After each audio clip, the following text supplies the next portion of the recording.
tonight. Team and cheerleaders be escorted by their loved ones, parents, aunts, uncles, friends, cousins, in a way of showing the athletic department's appreciation for all the support of these fine folks.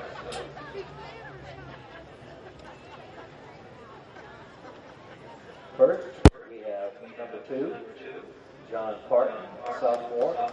John is the son of Leonard and Vicki Parton of the Lueda community.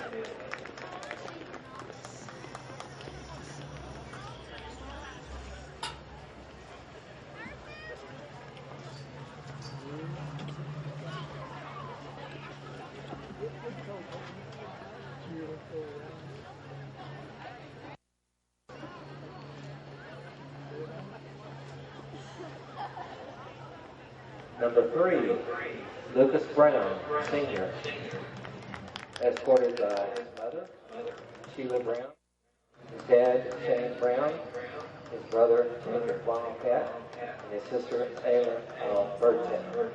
Number 3, Lucas Brown.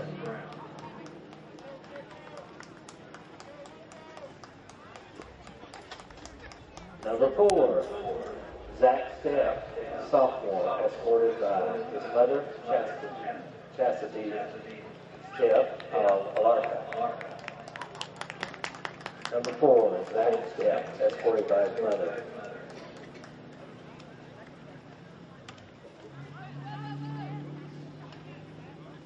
Number 5, senior Connor Hyatt, escorted by his parents, Travis and Lee Hyatt, his brother Cooper, and his sister Kinsley of Tupala.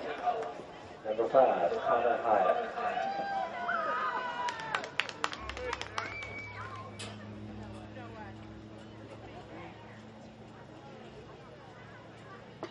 Number 6, Donovan Gruenwald, sophomore, escorted by his mother, Kayla Hart, and his sister Genevieve of the Wood County community.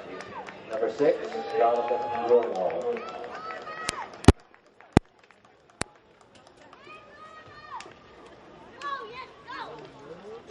Number 7, Robert Green, senior, escorted by his parents, Mike and Karen Green, brother Sam, and Ayla and Alicia, his sisters of Lower Alarka. Number 7, Robert Green.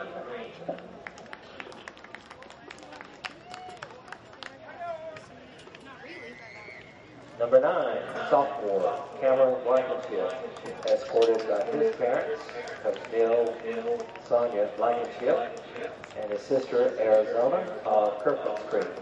Number 9, Cameron Blankenship.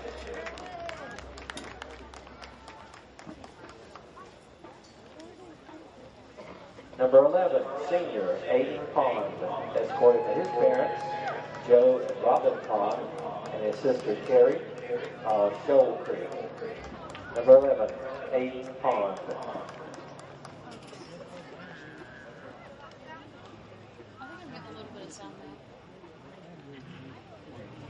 Number 13, sophomore, Seth Schuler, escorted by his parents, Eugene and Shannon Schuler, of the Ela community.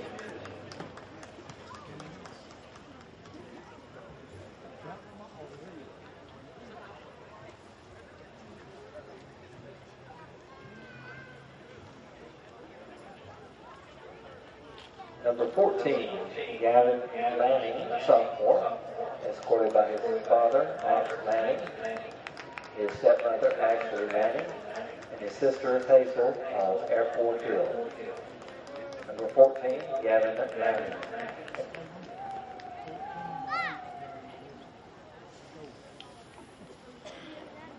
Number 16, Gage Jones, sophomore, escorted by his grandparents, Clint and Joyce Curley of Lance Creek. Number 16, Gage Jones.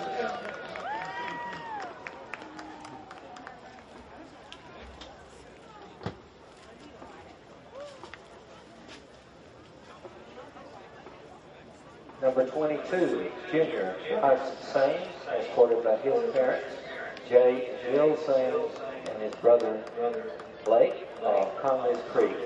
Number 22, Bryce Sames.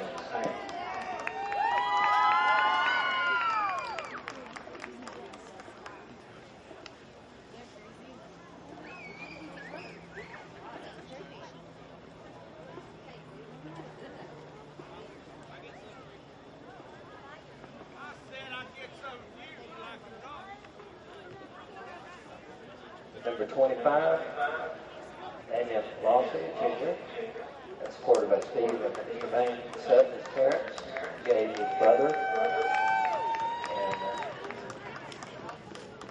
and Lania, his sister, of Woodland.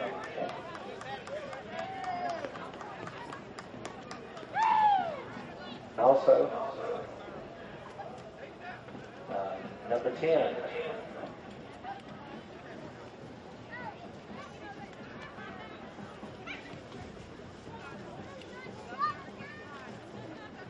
Gabe Miller, number 10.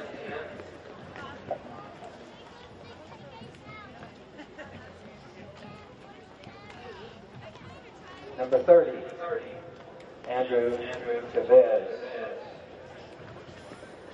escorted by his father, Vinio Chavez, and Linda Davis of Bryson City.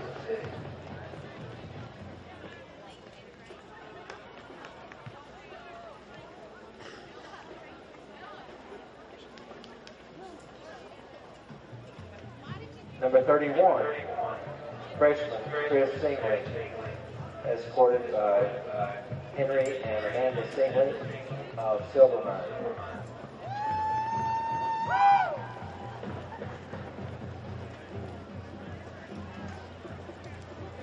Number 32, Carson Taylor, sophomore. Number 34, Colby Taylor, senior, escorted by parents, Tony and Nan Taylor, their grandmother, Dolores Murphy, their aunt, Krista Murphy Cooper of Birdtown.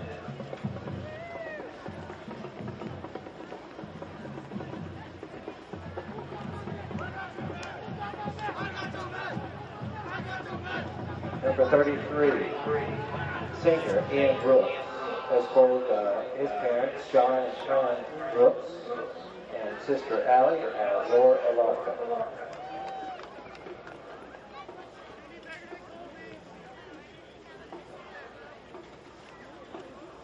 Number 41, junior Trip Peterson, escorted by his mother, Wendy Peterson, his father, Eddie Peterson, his stepmom, Jennifer Peterson, his stepsister, Reggie of Hyatt Creek.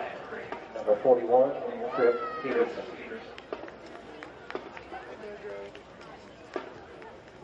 Number 44, senior Thomas Allen, escorted by his parents, Carl and Tony Allen, and his nephew Bentley of Kirkland's Creek. Number 44, Thomas Allen.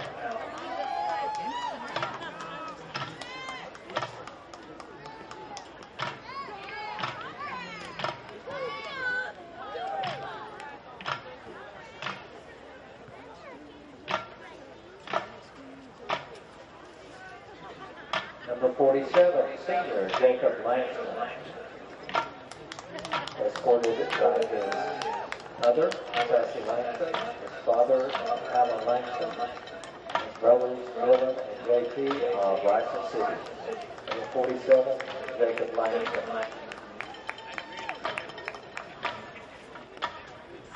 Number 50, senior Cody Long, escorted by his mother, Angela, his sisters, Teresa and Sadie, and his aunt, Nadie, of Wolftown.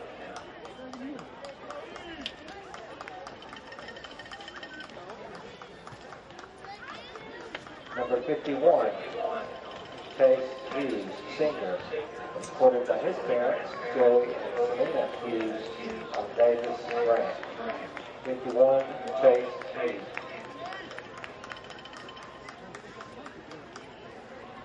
Number 52, senior Charlie Lambert, escorted by his mother, Lori Lambert, his grandmother, Sandra Bradley, and Lisa, the sister of Adam Street.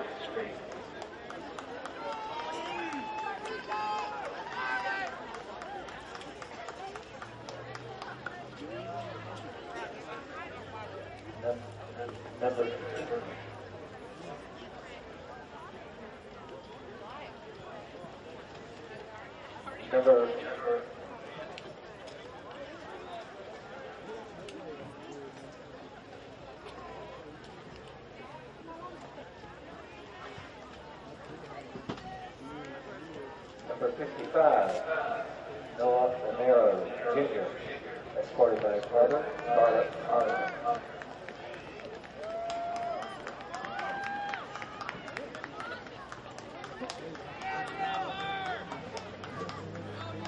Number 56, junior Michael Winchester, escorted by his father, Mike Winchester, his aunt, Renee Winchester, and his grandfather, Larry Winchester of Deep Creek.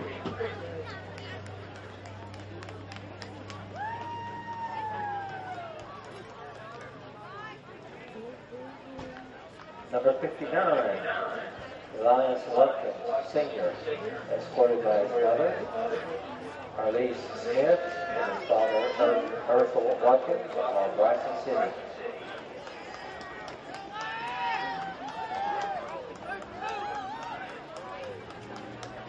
Number 60, junior Brian Jackson,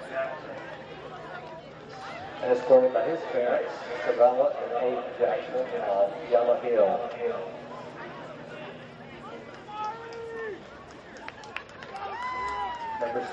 Number 62, Aiden Allison, Jr., escorted by his mother, Brandy Allison, father, Justin Green, and his brother, Liam Whittier.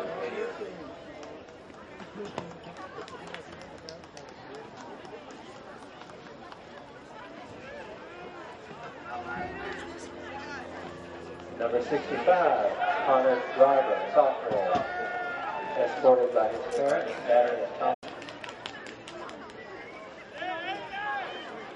Number 66, senior Colby Kirkland, escorted by his father, Brian Kirkland, brother Carter, and the sister of Grassy Branch.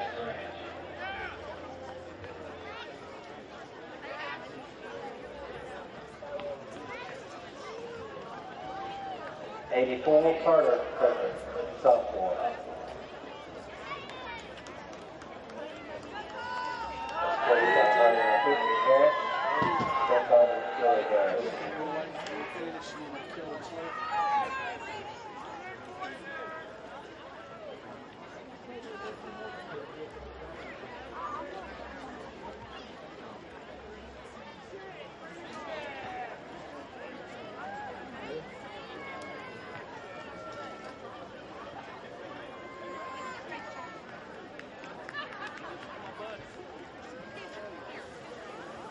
Number 67, Connor McCoy, senior, escorted by parents Daniel McCoy, sister Andrea, cousin Jay, Gail Fretschauer, and sister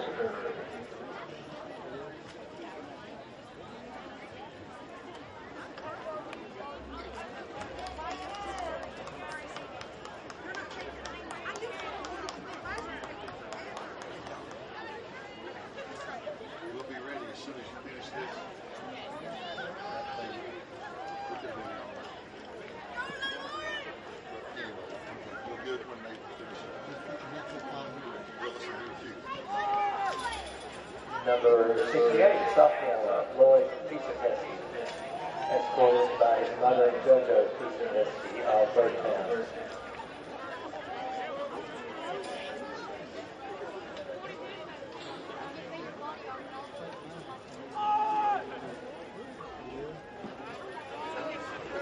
Number 72, Sam Bernheimer, sophomore, escorted by his mother, Amy Cochran, his stepfather, Trevor Cochran, his father, Tony Bernheigel, his stepmother, Amanda Bernheigel, of Whittier.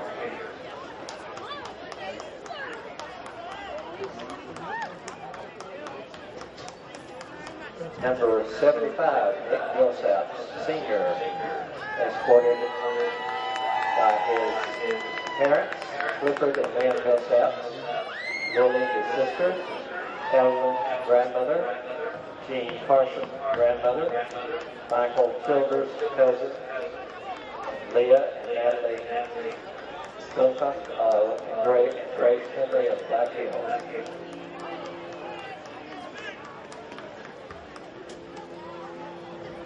Number 84, Carter Kirkland.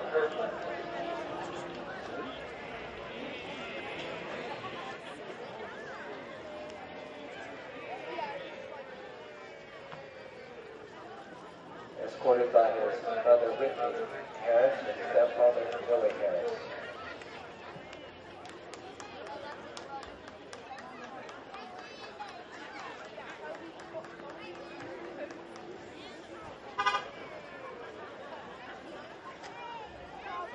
Manager, sophomore Dalton Hagler, escorted by his parents Tracy and Kayla Payne.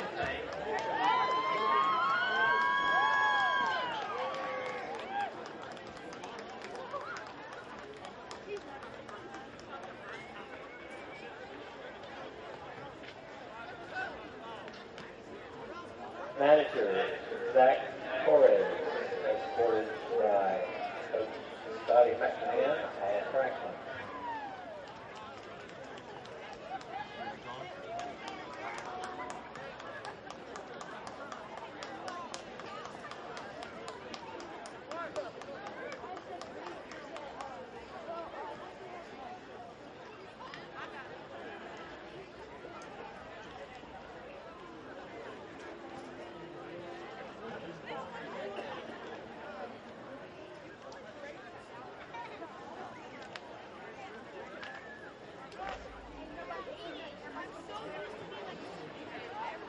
We'll have the cheerleaders on the field.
This year's cheerleaders. Freshman Lindley Wyatt, escorted by her parents, Rita Ballou and Levin Wyatt, by the Whittier committee.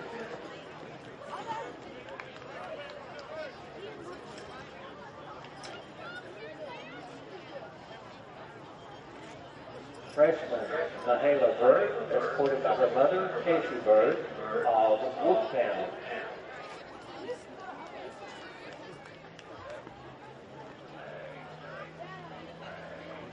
Bailey Conklin, freshman, escorted by her parents, Dana and Travis Conklin, brother Hunter, of Laurel Lawson.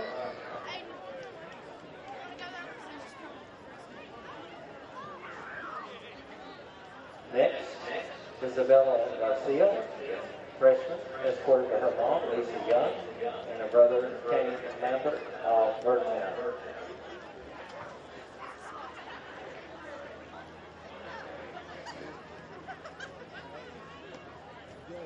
Freshman, Tanaya Lillard, escorted by her parents, Steve and Tremaine Sutton, and her brothers Gabe Lillard and Damian Lossy of Wolftown.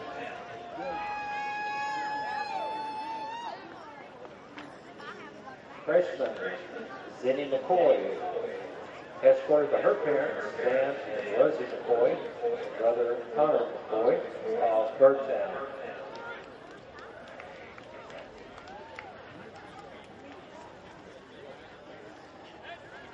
Freshman, Brianna Ridpaul, escorted by her mom, Amber Platt, and her sister, Emma Ridpaul, and brother Tyler Nicholson of Shepherd's Creek.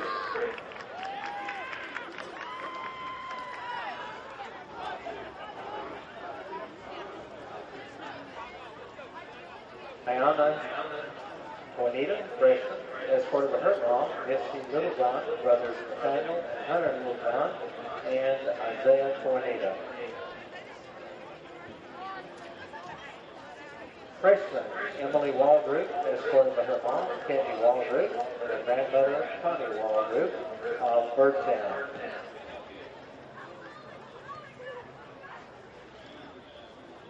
Sophomore, Maggie Brindle, escorted by her mom, Sherry Brindle, and her sister, Macy Brindle, of Alarka.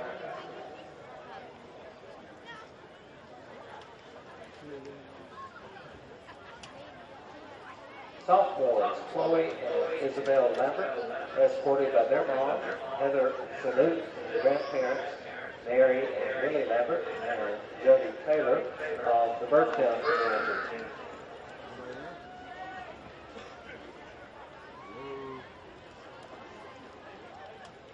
Junior, Kayla Evans, escorted by her mom, Barbie Evans, and her dad, Dave Maggard, brother Matthew of the Newport community.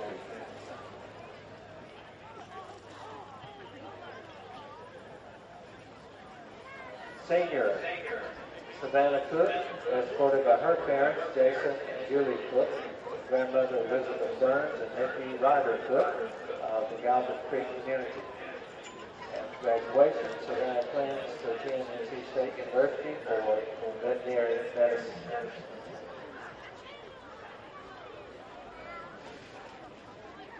Senior and captain Mackenzie Cochran, escorted by her parents, Tony and Michelle Cochran, and sister Taylor Cochran of the Laurel Larkin community. After graduation, Mackenzie plans to attend SEC and major in medical sonography. Senior and captain Whitney Schuler, escorted by her parents, Shannon and Eugene Schuler, brother Seth Schuler of the Whittier community. After graduation, Brittany plans to attend Western Carolina University and major in business.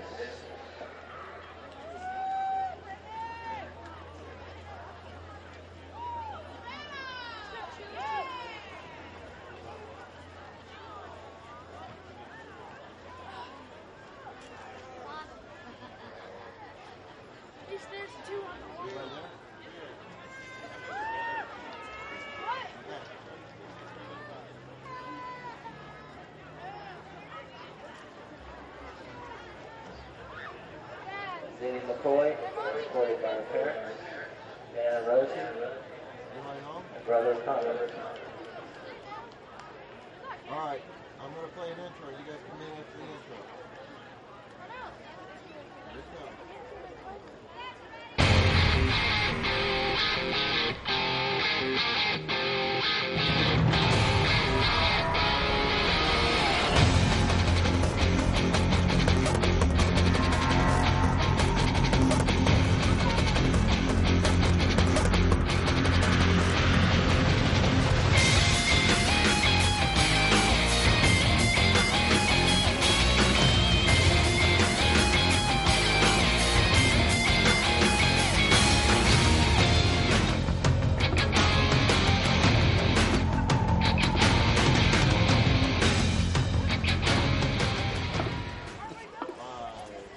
Fans, welcome to Swain County Memorial Stadium in Boys Dietz Field here on a chilly football feeling Friday night, a quarter moon looking down here on our final home game of the regular season here in 2019. Hi, everybody. Gary Ayers along with Coach Rod White joining us, and literally we just came up from a very special get-together of the 1979 state championship football team down at Swain County's high school cafeteria. And, Coach, we're here tonight, and it was senior night, as Joe Holt just had on the internet. All our seniors being honored here tonight, and we have 13 seniors. So many great seniors, but we had a wonderful time, and I know you did, down at the cafeteria with a lot of members of that great 79 team. Yeah, and Coach Burrow brought it to my attention that tonight the Maroon Devils are wearing the maroon on silver or gray.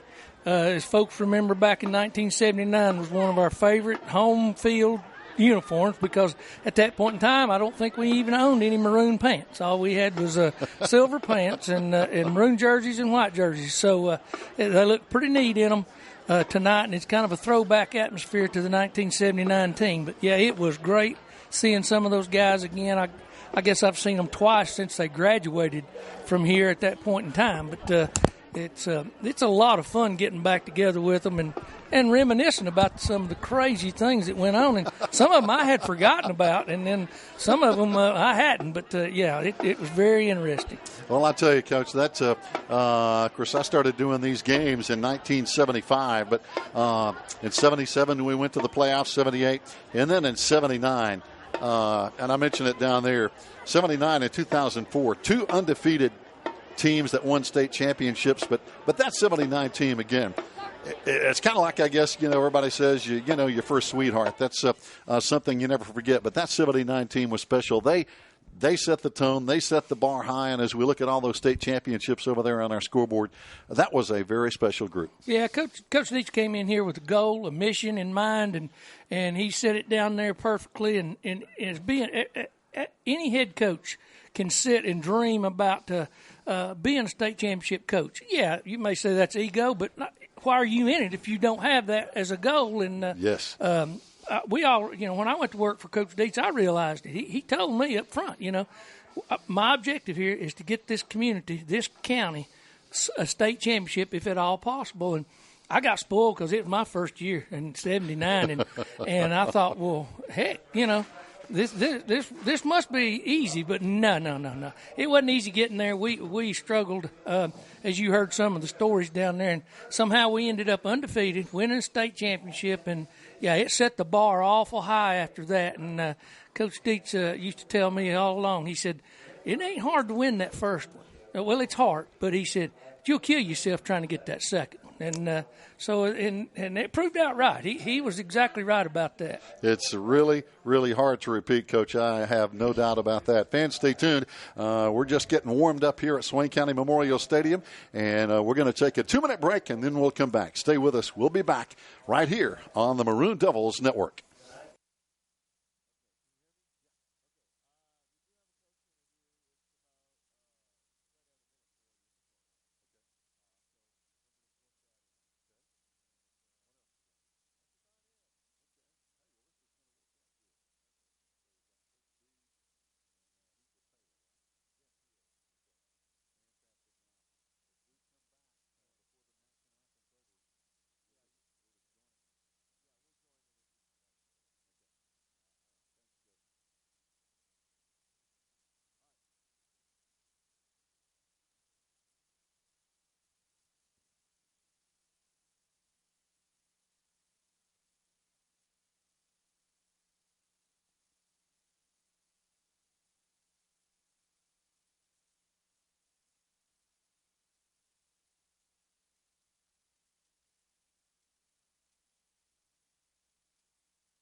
Welcome back, fans, as we just heard the national anthem presented by our award-winning Swain County High School Marching Band as we're getting closer to kickoff time here tonight.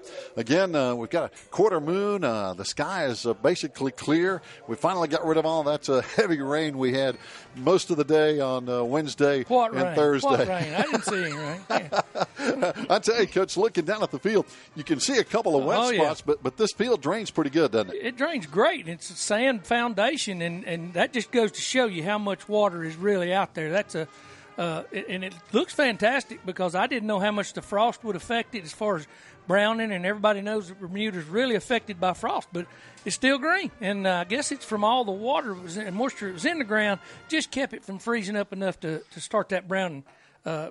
Starting to turn brown, going dormant again. Hey, that's it. But it rained a ton. But this is our final home game of the regular season. Next week we go to Hayesville to wrap up this regular season before we begin the playoffs coming up on Friday, November 15. And we know we're going to be in the playoffs. It's yet to be determined when and who we play and all that. As you know, there's still some other business yet to be determined next week when Murphy and Robbinsville get together, and they will determine the Smoky Mountain Conference Championship and the number 1 seed and the number 2 seed, Coach. We're we're stuck at number 3 seed no matter what happens the rest of the way, and I think we'll win tonight, and I think we'll win next Friday. But obviously that title is going to be decided between Murphy and Robbinsville. Yeah, most definitely, and it's been I don't know any other way to put it. It's been a nightmarish 2 weeks. I mean, it really has for the Maroon Devils. It's to lose a close one like that, and any time I hear scenarios like this, lose a close one to Murphy by 1, and then just getting your heads handed to you by Robbinsville on Monday night. And I often think, it's a coach's scenario. How am I going to handle this? How are you going to deal with it? And there's times I go back to the old days when, and you try to reference it because I don't have a point of reference. I don't think we were ever undefeated up to that point, and then lose 2, one by 1 point, and another one by just an unbelievable margin that can't be explained. You can't explain it away. You can't make any excuses for it. What happened, there it was. And it falls back on the team and the coaching staff. It's something, and the coaches have to make those adjustments in their own minds before you ever start with the team about, okay, how am I going to approach this? Right. And I'm sure it probably took Coach Blankenship a couple of days, even into practice, to decide how am I going to handle this now, because we're still in the playoffs. We're going to be in the playoffs, and crazier things have happened. It wasn't too many years ago that when I was still coaching that I saw Rosman get beat 55-0 by the best team in this conference, which was Hayesville at that time. And then in 3 weeks' time, they beat Hayesville at Hayesville in a playoff game. And they were the number 3 seed, Rosman was. And so, it's one of those things that stranger things have happened. But something has to be done to make adjustments, and some decisions have to be made in the coaches' mindsets and, more importantly, the players. Because you can only coach what the mindset a player has. Oh, no doubt about it, Coach. I couldn't agree more. It's a lot of it's up to those players and how they respond. Talking about that, let's listen in as Taylor Holt had a chance to talk some football with Coach Neil Blankenship. And here's Taylor and Coach B on this week's Maroon Devil football program.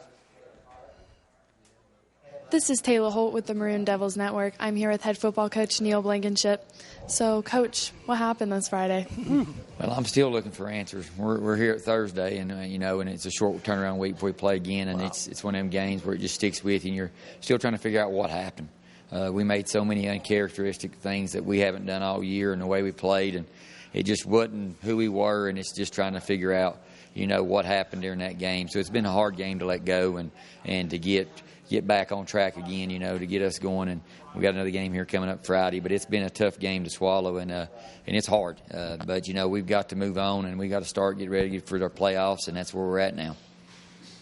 So you mentioned this Friday it is one of our last games because we only have 2 games left in the regular season, and we're hosting the Gladiators here at home. What can you tell us about that team? Well, that team, we'll definitely be the better team in that game, and so, we'll have to. Our gain out of this game is we hope to get our younger kids and some other kids some playing time, and that's the whole thing out of this. And plus, get us healthy. We're beat up right now. We're going to have a few kids be sitting out, so we're beat up. So the big thing is about us getting healthy. The weather's not let us do a whole lot outside this week, so we've had to battle the rain. But our biggest thing is, we want some of our twos and stuff to be able to get some time and play and get a lot of playing time and to work to see where they're at and to evaluate them and for us to get healthy before we go to Hayesville next week and then start making our playoff run from there. Thank you, Coach, and good luck on Friday. Thank you. This has been Taylor Holt with the Maroon Devils Network. Stay tuned. Thanks a lot, Taylor Holt, doing a great job as always. We're going to come right back and get things ready to roll here on a Friday night. I'm sure we're going to have plenty of breaks during this game. So for our folks back at the studio, Wyatt Burnett and folks, maybe Andy Rogers, be sure and be on your toes and be ready for those breaks. We'll have several of those, I have a feeling, in this game. But right now we're going to take our 2-minute break, and we'll be back here on the Maroon Devils Network.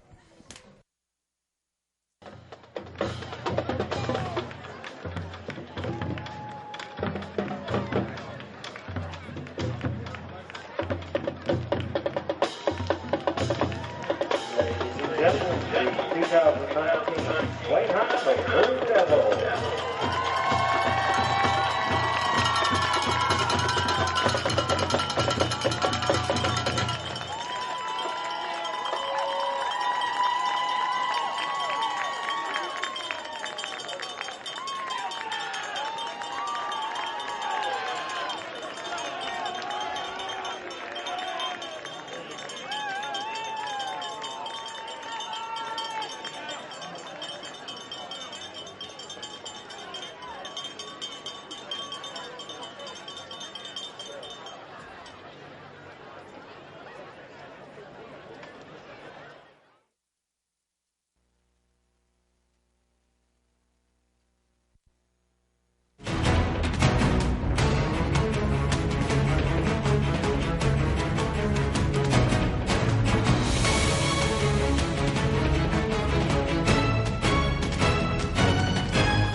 The Smoky Mountain Conference, one of North Carolina's oldest and most storied athletic conferences, producing champions on and off the playing field for decades.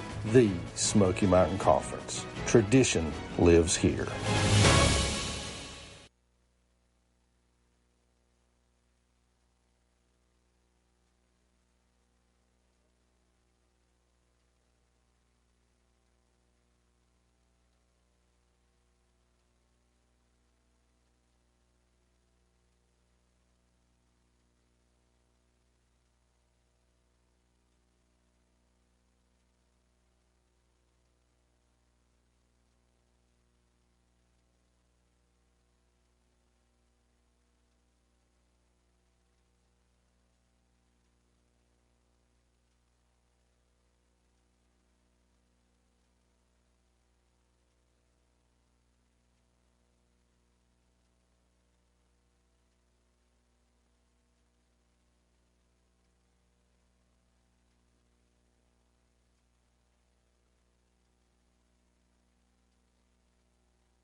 Mans, welcome back, ready to kick it off here. Again, it's feeling like football weather. We got temperatures headed down into the 30s tonight, and we're ready to kick it off as Aiden Pond is back deep in his famous red shoes, kicks it line drive down the middle, takes a big hop, and it's going to be bouncing around, trying to find the handle, and boy, they just got it back and across the 10-yard line. They had trouble getting their hands on the football. The return man fell down, and Coach, luckily for him, he got back up and picked it up and ran. Yeah, I'm not sure he didn't have that ball with his knees on the ground, but the officials saw it different from me, but that's okay. He got the ball and got back upfield with it, but I was pretty sure he was down once he reached out when he was on his knees and picked that ball up. But that's their call, not mine. But we'll see. Okay, all right. But we'll see a lot of young faces and new faces tonight at different playing positions out there, even to start the ball game. So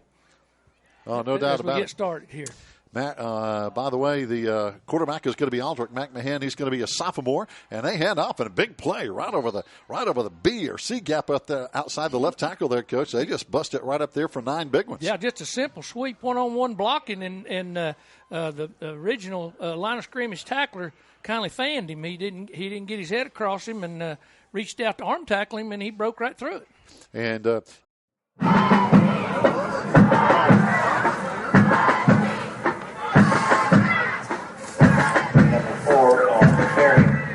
all right, I'm going to have to try the replay during a commercial.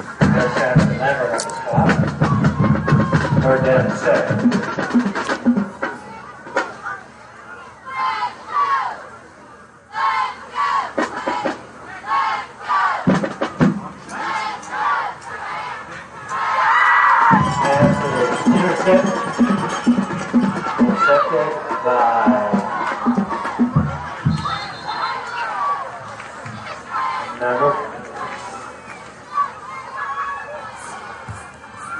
Interception by number 6, Donovan Grunwald.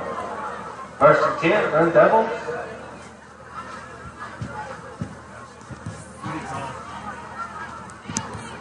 Swain will begin this series from the Gladiators 18.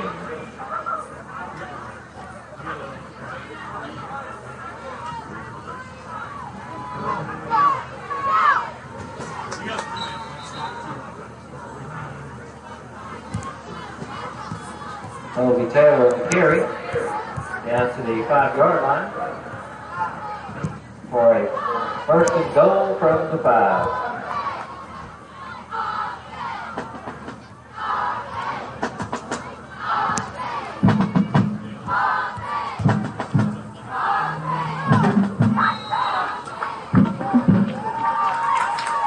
And off goes to Taylor for the TD.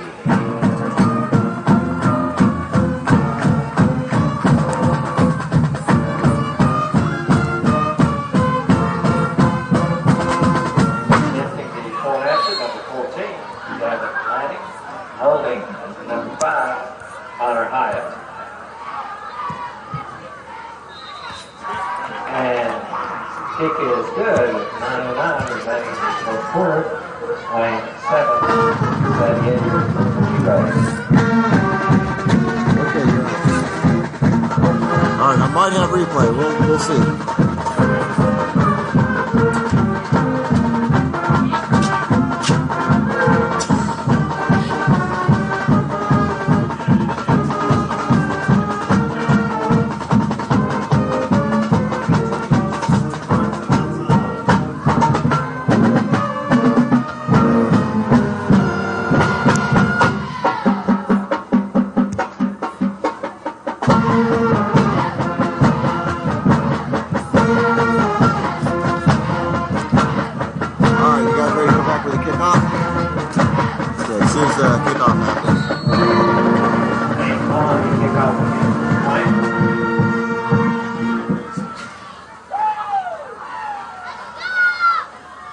Give the radio station as much time as possible.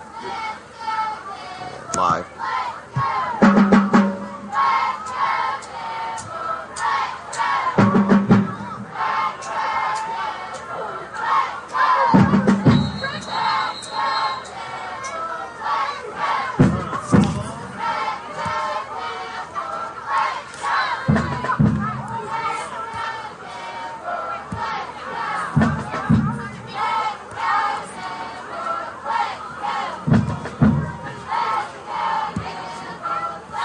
Return on the kickoff to the 23-yard line. First and 10, Gladiators.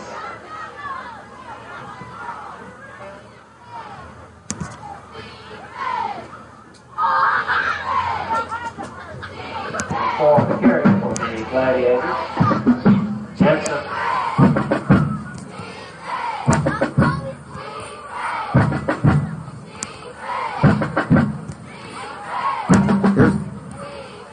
Here's the replay.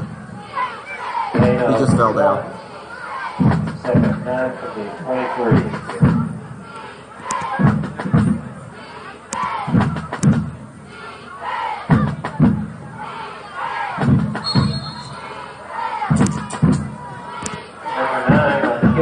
the Gladiators. And Morgan carries to the 27-yard line, bringing up a 3rd down and 6.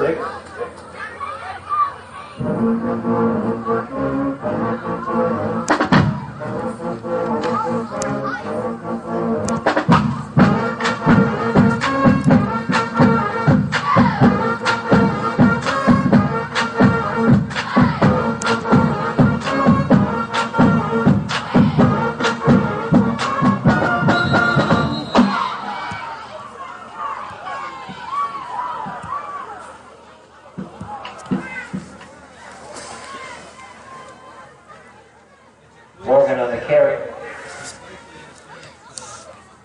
Picks up to the Gladiators 47.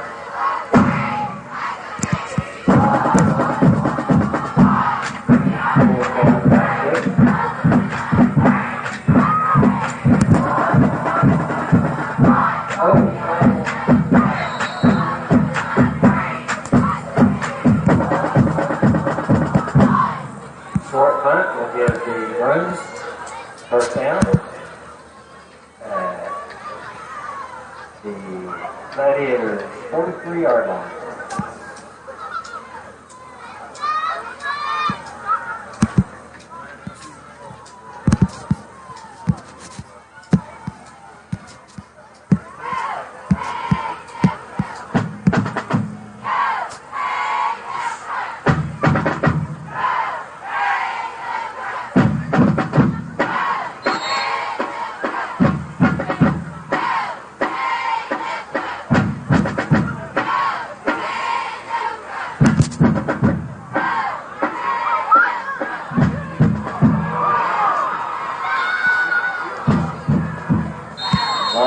Hit from behind, scramble for the football, and the Gladiators have recovered.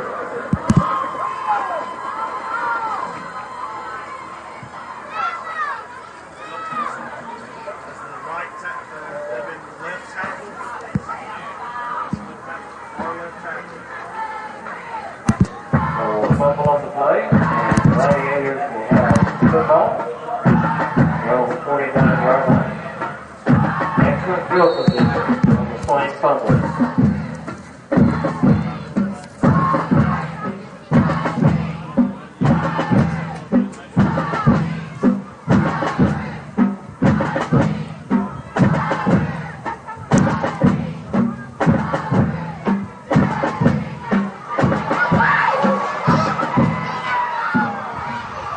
Number 2 finds plenty of daylight on the right side, all the way to the Swain 17-yard line for the 1st down.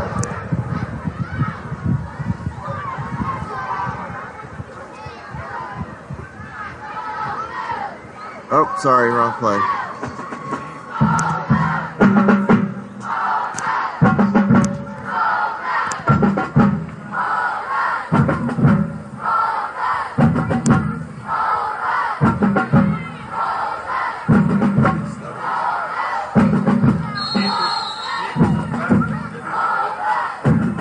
Number 9 on the carry that time. Hyatt on the tackle.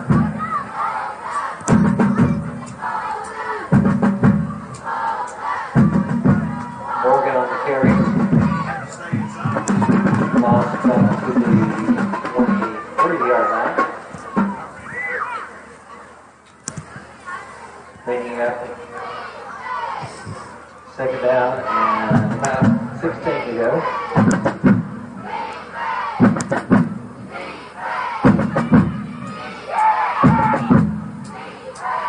And the pass is incomplete.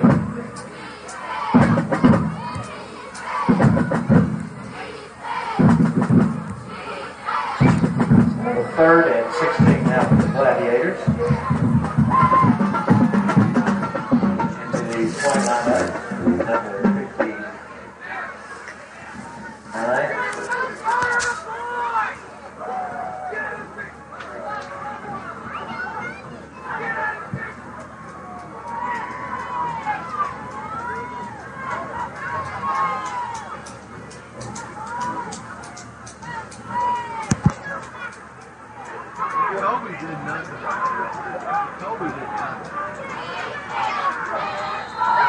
Number 2 on the carry, and out there by number 33, Ian Brooks.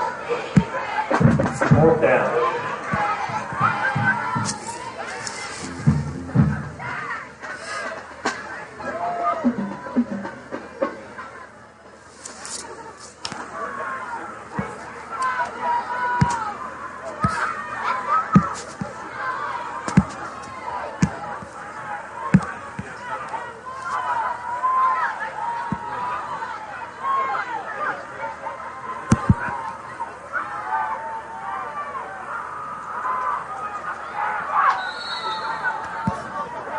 Pass is incomplete, selling over the intended receiver's head, so point us out and we'll take over the football.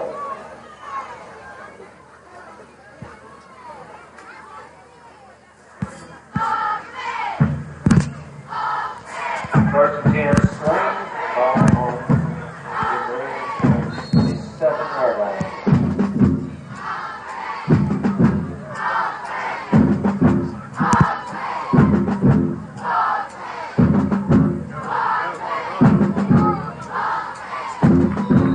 Carry, about the 38-yard line.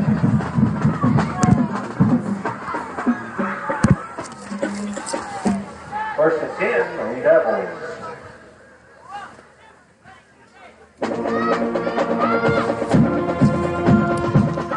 Ball now on the 38-yard line. First and 10.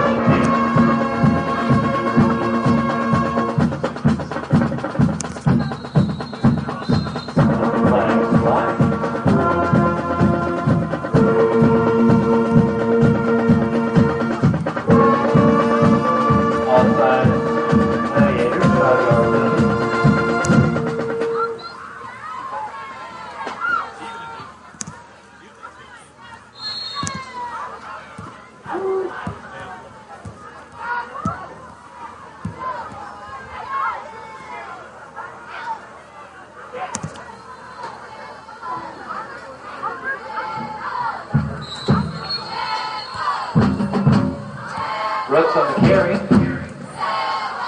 Gladiator territory. Ball marked on the 45. First down, 20.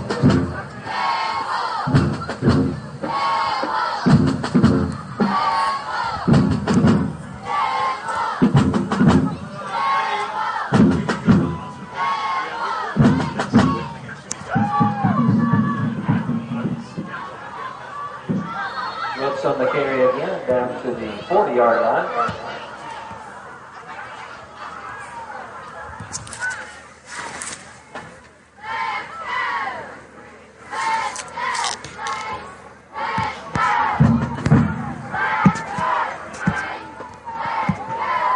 Second down and about 5 now for the Maroons. Gladiators 40.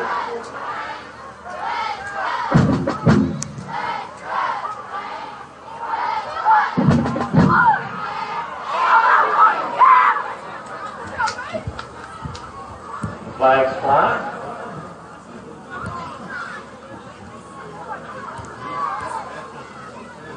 Pass intended for Hyatt. Defense is interference.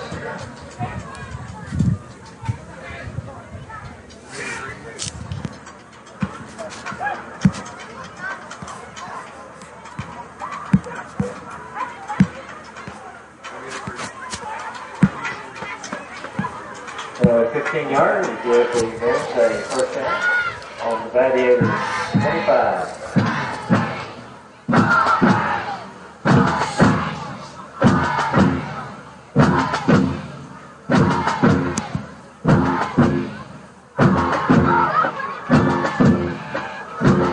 Handoff goes to number 34 for the Maroon Devils, Sullivan Taylor. For the TV.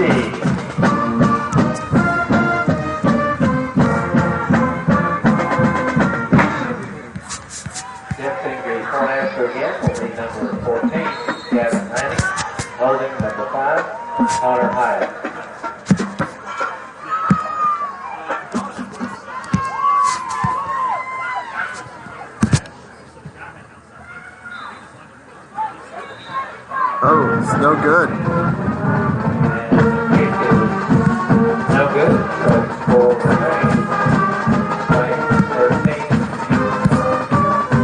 Gladiators 0.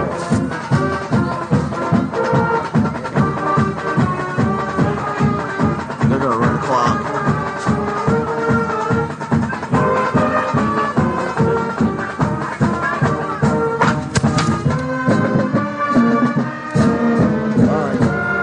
For some reason they claim they can't hear you, but I'm okay.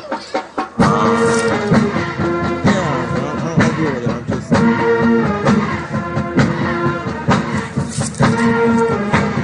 yeah.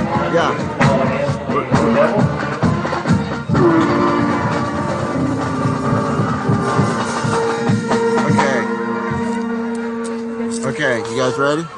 Okay. Go for it.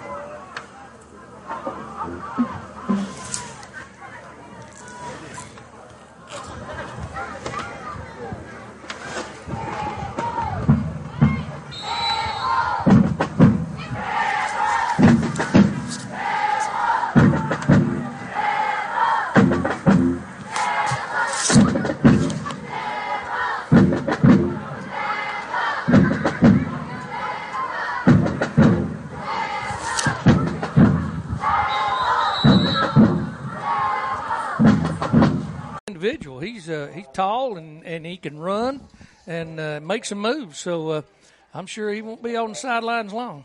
They do have some talent, no question. 2:31 to play in the first quarter here on this November 1st. Don't forget, folks, hey, got to set your clock back an hour this weekend. You got to make up for that hour of sleep you lost back in April, and so we get to sleep longer on Sunday.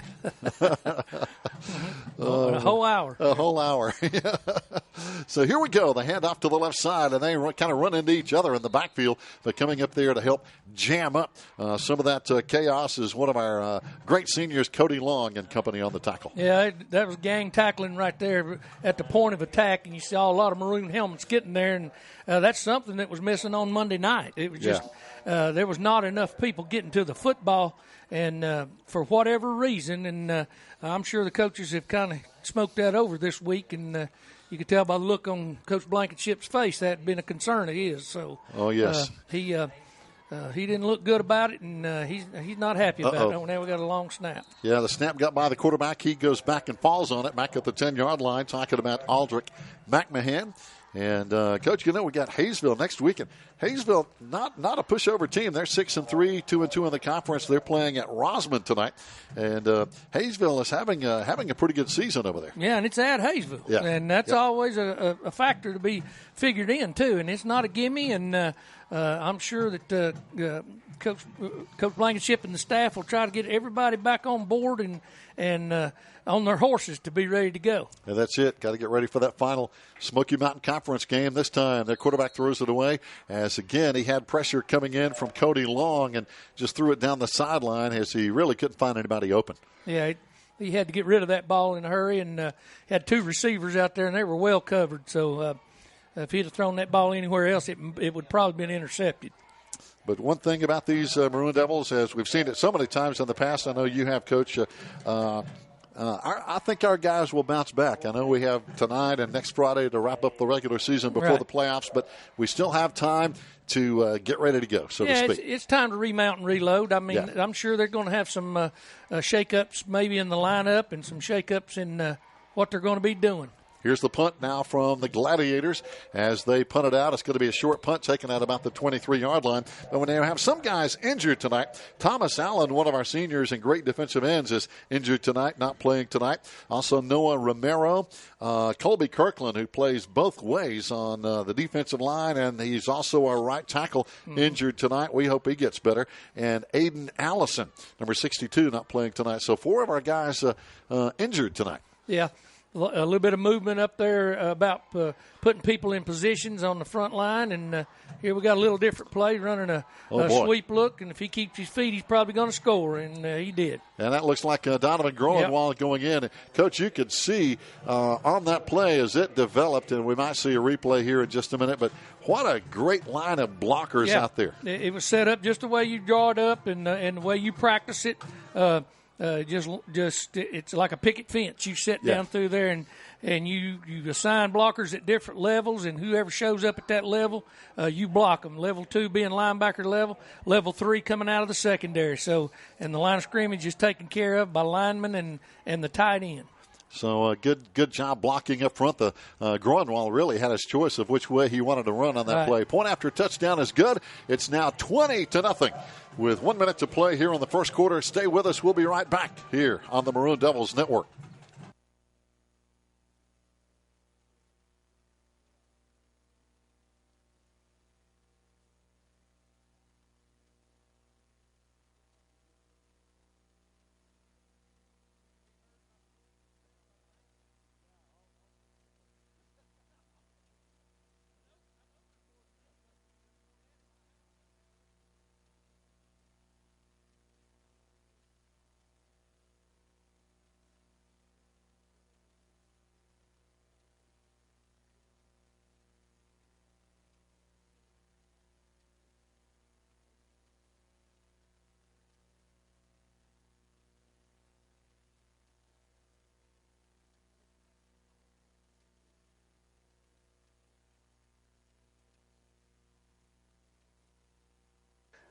Welcome back. Aiden Pond kicking off for the Maroon Devils. And on the first top, the Gladiators pick it up at the 15. Out to the 20, 25, 30. Breaks into the secondary. One man to beat. That's the kicker. He knocks him. Well, he kind of slows him down. And then the cavalry comes up behind him, Charlie Lambert and company. And they made the tackle, Coach. But I tell you, that return man was off to the races. Yeah, that was a poor job of us covering on this side. We really literally ran right by him. We were on top of him, didn't get control of our bodies, and he just ran right by us. I didn't see any fantastic blocks or anything. All I saw was us run by him and those two trains passing in the night. He just ran right through us. That was Ahmad Washington. Great return. And again, our kickoff man, Aiden Pond, hit him, slowed him down, and then Charlie Lambert nailed him from behind. So, he was that close to breaking that one and going all the way. They have it at the 38-yard line. Again, the Gladiator Sports Academy. Rolling to the right side is going to be the quarterback, McMahon. Throws in a crowd. Almost picked off over there by Charlie Lambert. Yeah, Charlie dropped into his zone, took a look, and the only receiver he saw, he fell back underneath him, and that's exactly what he's supposed to do. And we had a good rush. They were doing some rollout throwing the football there and doing turnback blocking up front. Turnback blocking simply means that the quarterback's going to be running one way, and all the offensive linemen turn back the other way and block anybody out of the seams there, and one of the running backs blocks on the line of scrimmage. So there's a pretty good scheme. He just couldn't get the ball in there. Again, their quarterback, Aldrich McMahon. We've had a couple of quarterbacks here at Swain back in the day named McMahon, and they were pretty good quarterbacks of their own, as this time our Maroon Devils defense was there on the play. We just kept stringing the play out toward the sideline, Coach, and again, good job. And that's exactly what we were talking about. Now, last week, from what I understand, that wasn't happening. We were playing the line. Right then, what you saw was line of scrimmage play. And after talking to some folks, we were taking too many pop shots at those running backs, and that's exactly what they wanted us to do. And listening to the broadcast, that's exactly what was happening. But right then, nobody, if you notice, crossed the line of scrimmage. We were dead on it. Kept funneling him. He didn't have any place to go. We just kept pushing him towards the sidelines until he committed. And once he committed, bang, there we were. And that's the way it's supposed to be done. That's it. Absolutely. Fans, stay tuned. That's the end of the first quarter. We're going to break down the line 20-0. Our Maroon Devils on top. We'll be back in 1 minute here on the Maroon Devils Network.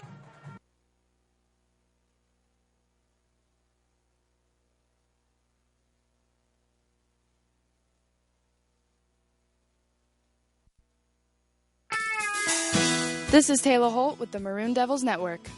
Swain County Schools views athletic participation as an extension of the classroom, where valuable life lessons are taught and learned by student athletes. These lessons are best learned when respect is accorded to all participants: players, coaches, officials, administrators, and other fans. Profanity, sexist, racial, or ethnic comments or other intimidating actions directed at anyone in this contest venue will not be tolerated and are grounds for removal from the site of competition. Help us make the right call by exhibiting good sportsmanship throughout the event, regardless of personal feelings or loyalties during the contest. Sportsmanship. Together, we make the right call.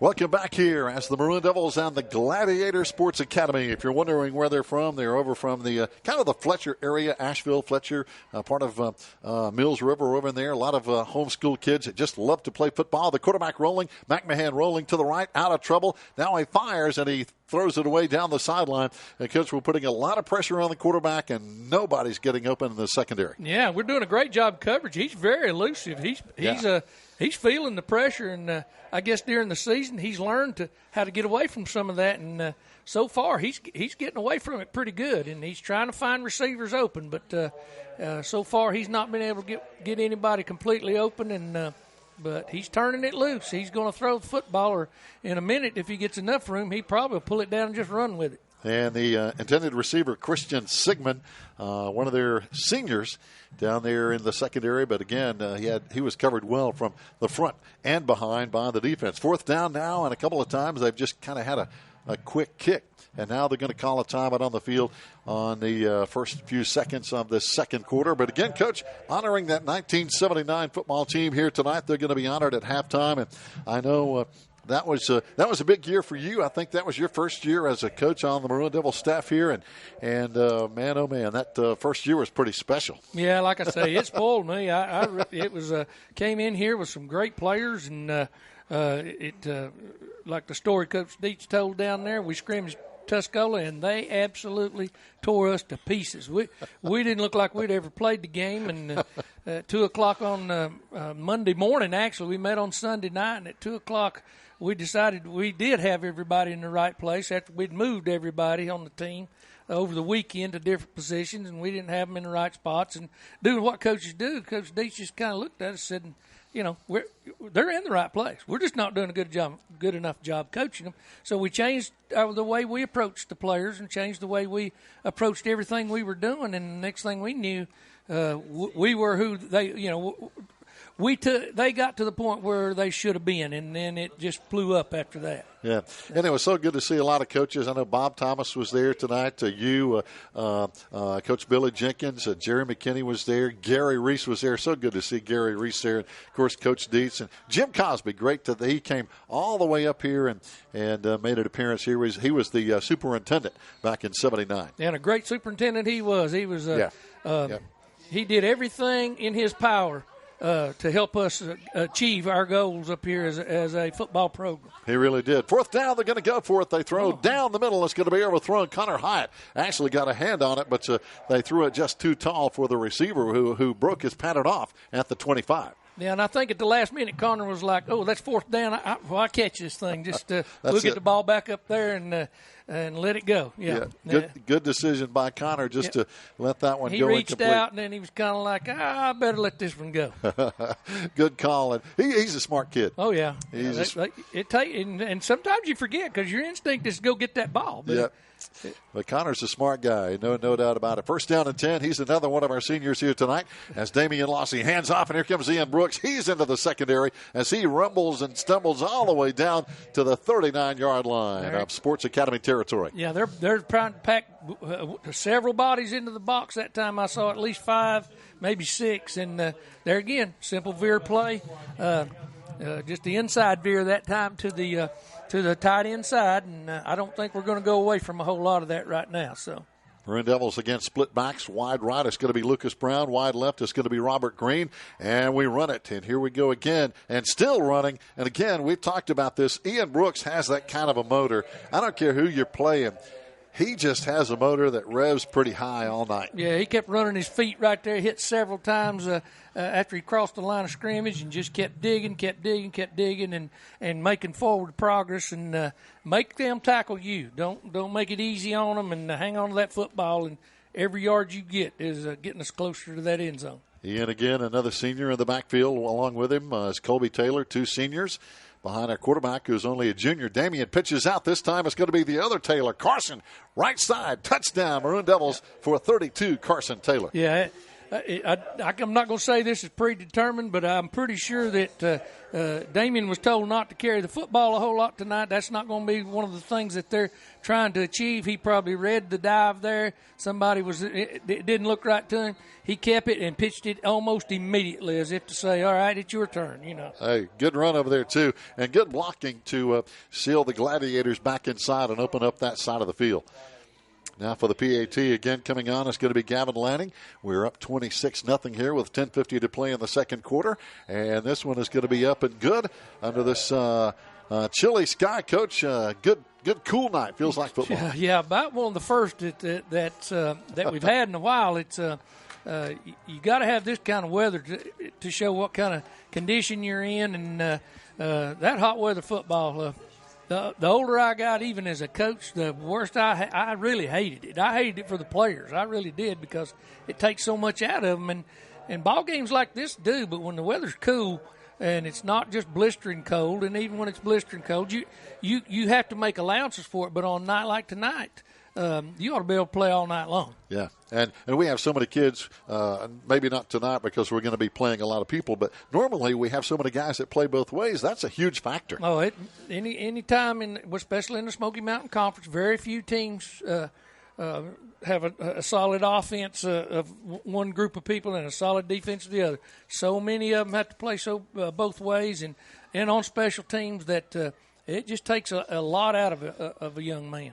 And now back deep for the Gladiators. One of those return men, again, is going to be Ahmad Washington. He had a good one just a few minutes ago and almost broke it. Also back there is Jakar Davis. They're going to be returning here. So Davis and Washington, number 2 and number 18, your return men. And the kick is going to be a good one from Aiden Pond. And it's going to take one hop. And bringing it back is going to be Ahmad Washington, 18, who had a good return a moment ago. This time we stop him inside the 20-yard line with good kickoff coverage. Yeah, he got about 3 or 4 yards, and then we did a better job of not running by him this time. We just and he's hurt. Yeah, he's down. He's one of the better players. I hope he can get up.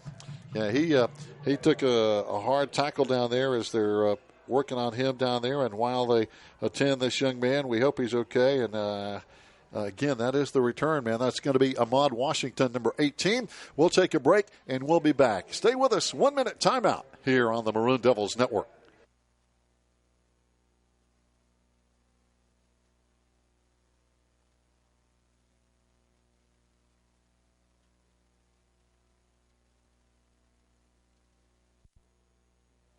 This is Taylor Holt with the Maroon Devils Network. I'd like to talk to you about an important policy. Please remember that smoking and the use of smokeless tobacco or e-cigarettes and other vaping devices is prohibited on all campuses in Swain County. This includes Swain County Memorial Stadium. Smoking and the use of smokeless tobacco or e-cigarettes and other vaping devices is not allowed while on campus for faculty, staff, students, fans, or visitors to our campuses. Thank you for supporting Swain County Schools.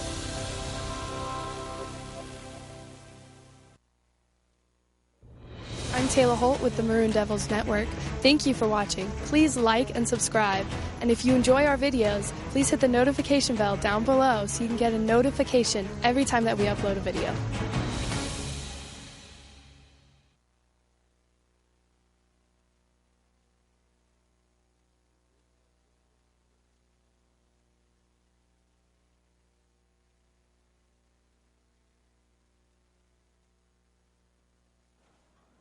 Fans, welcome back. We'd like to remind you, as they're still attending the injured player, Ahmad Washington, down there, we have soccer coming up next week. The first round of the playoffs is coming up on Wednesday, November 6th. And I know Joe Holt has been doing a lot of soccer coverage this week. As a matter of fact, we had a soccer game on Monday, but our Maroon Devils will be playing some soccer next week. They're finally getting Ahmad Washington, a really good junior return man and wide receiver.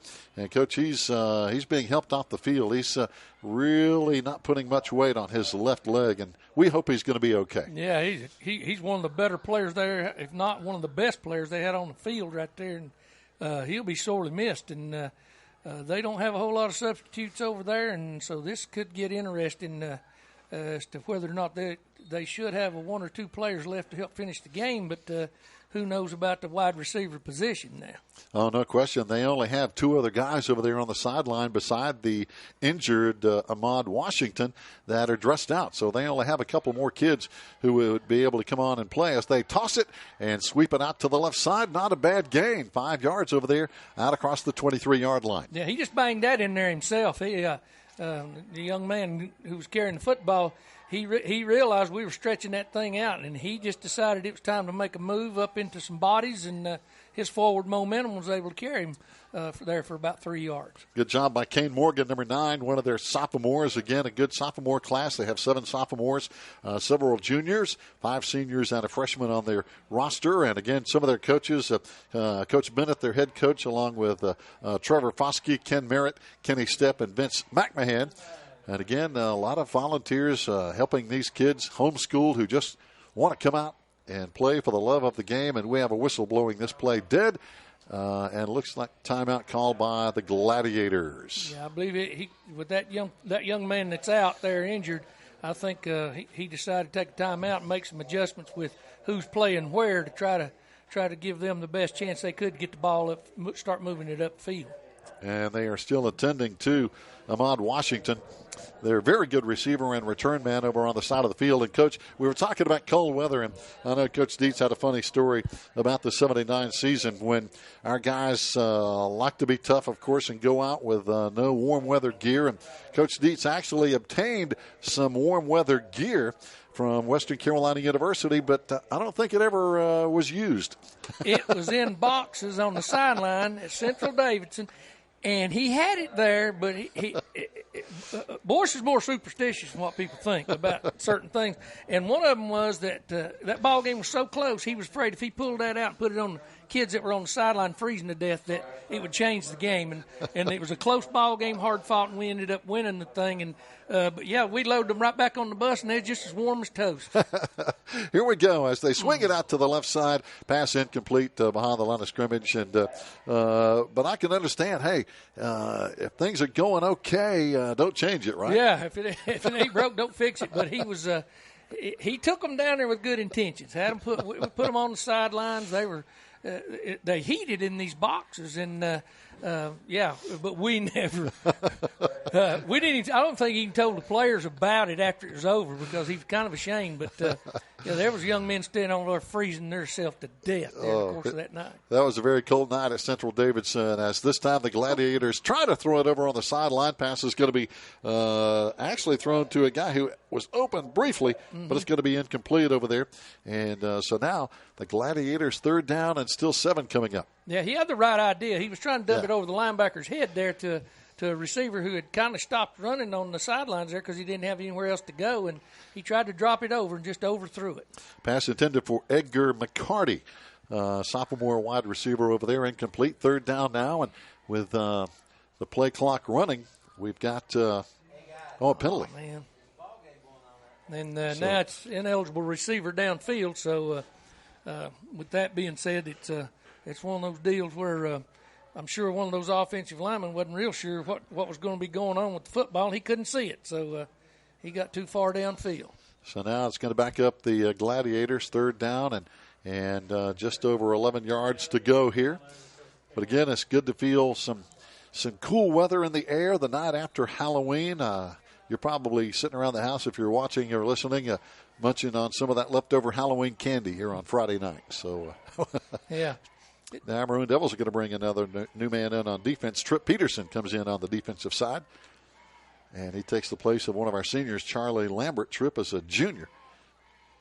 So I think we basically started all seniors here tonight with the exception of Damian Lossie, our quarterback, of course. Rolling to the left side. McMahon throws, got his man, and looks like he has a first down at the 30-yard line. That's the same exact play they just ran, and that's not a bad call by that coach to go back to the same thing.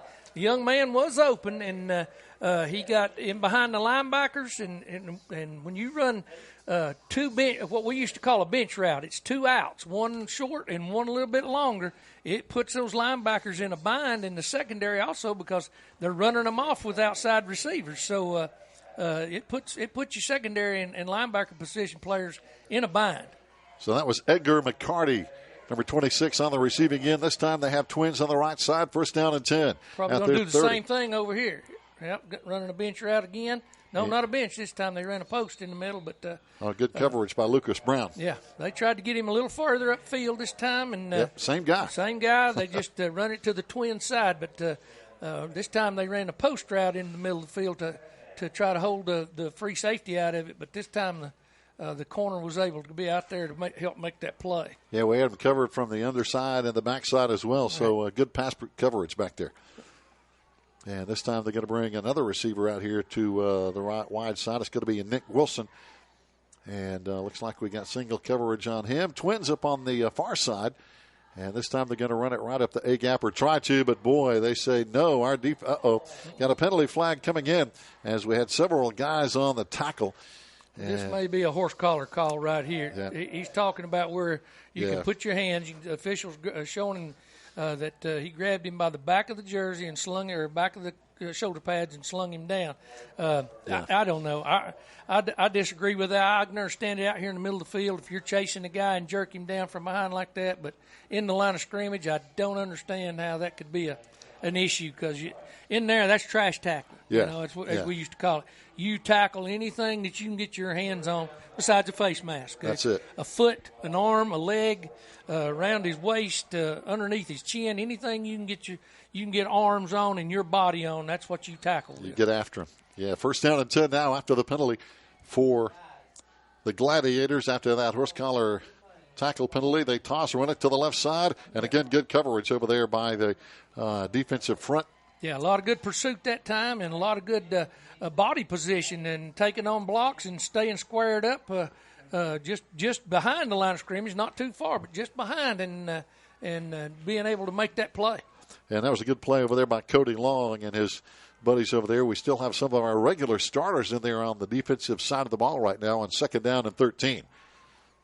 So the Gladiators have it at the 40-yard line.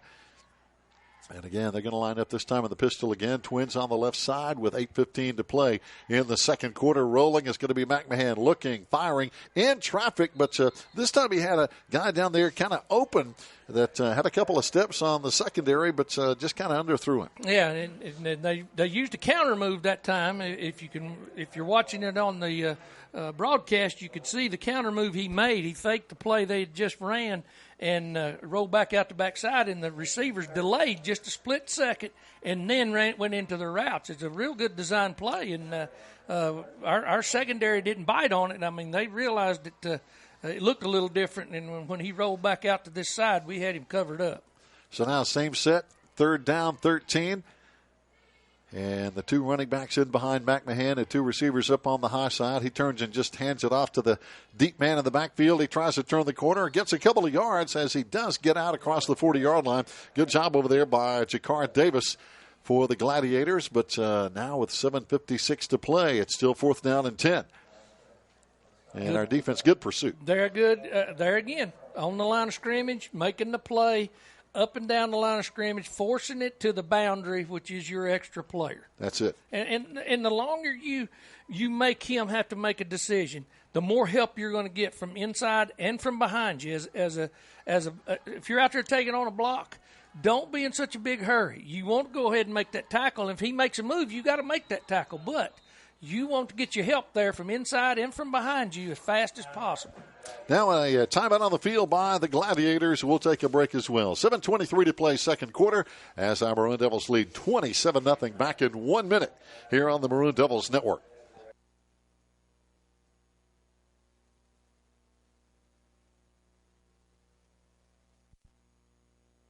This is Taylor Holt with the Maroon Devils Network. I'd like to talk to you about an important policy. Please remember that smoking and the use of smokeless tobacco or e-cigarettes and other vaping devices is prohibited on all campuses in Swain County. This includes Swain County Memorial Stadium. Smoking and the use of smokeless tobacco or e-cigarettes and other vaping devices is not allowed while on campus for faculty, staff, students, fans, or visitors to our campuses. Thank you for supporting Swain County Schools.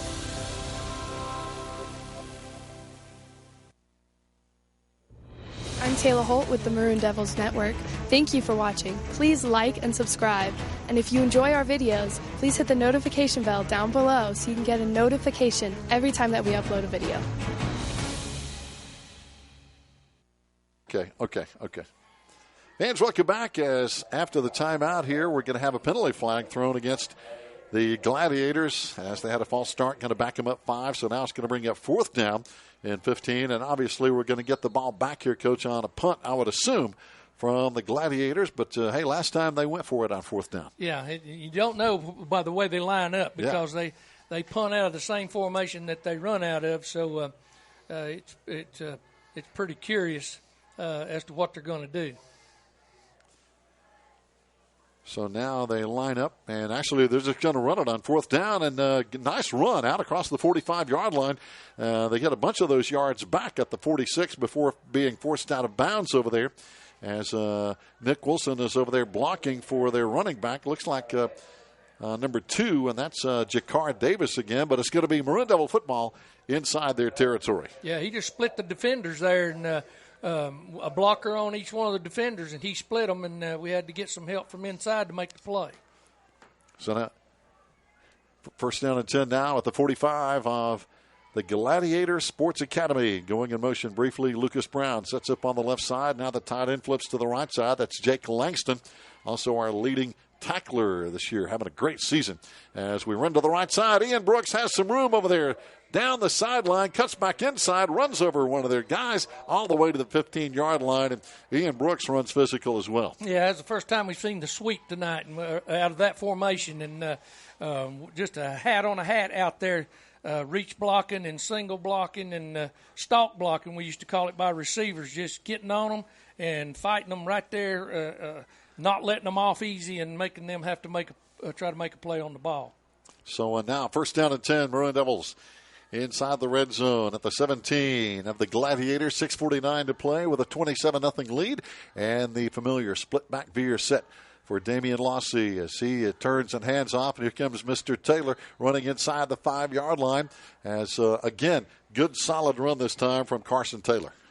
I believe that was or was that Brooks. I think that was Ian again. That was Ian again? On a veer play right there. Yeah, they went back to a 3-man front instead of packing somebody in the box that time, and they paid the price with the veer blocking up there. Yep, Ian Brooks lining up on the right side of the quarterback, and on the left side is Carson Taylor as they are split right behind Damian. It's going to be Ian again on the right side, and he should be in the end zone. Touchdown.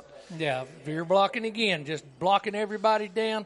Him running right off the rear ends of his offensive lineman, just scraping them close and following that line of blocking. And, Coach, how important is it to have a good outing after a tough game like we had Monday at Robbinsville? How important is it to come back and play well? Well, it's like the air's gone, went all out of the balloon after Monday. It was gone. There was no air in it. It was flat. Everybody's doing soul searching. What you don't want to happen is backbiting and naysaying and all. Pointing. Finger pointing. So you try to eliminate that even beforehand. Then you start trying to put air back in the balloon. And playing a ball game like this right here, they get on the field, they play again. They're out there with their teammates. Some things get forgotten, not completely. They're still there. Right. But the wounds, you're licking your wounds in a ball game like this right here. You took it on the chin and you didn't need to, and like that. And, it's one thing to get beat by a point. Then it's another one to get just absolutely smoked over, like Swain did on Monday night. So you take it and you do the very best you can with it. And the only thing you can shoot for is now we're playing for these playoffs. That's right. You know, that's it. That's all you've got left to play for. You're not going to be the Smoky Mountain Conference champion. You're no longer undefeated. You know, it's tough. And it's a difficult position to be in for players and coaches and fans. I mean, fans suffer it too. But when you do it for a living or you're out there playing, it's even tougher because it's very easy to start pointing fingers, as you said, or to play the blame game. But it falls on everybody. It's on everybody. Yeah.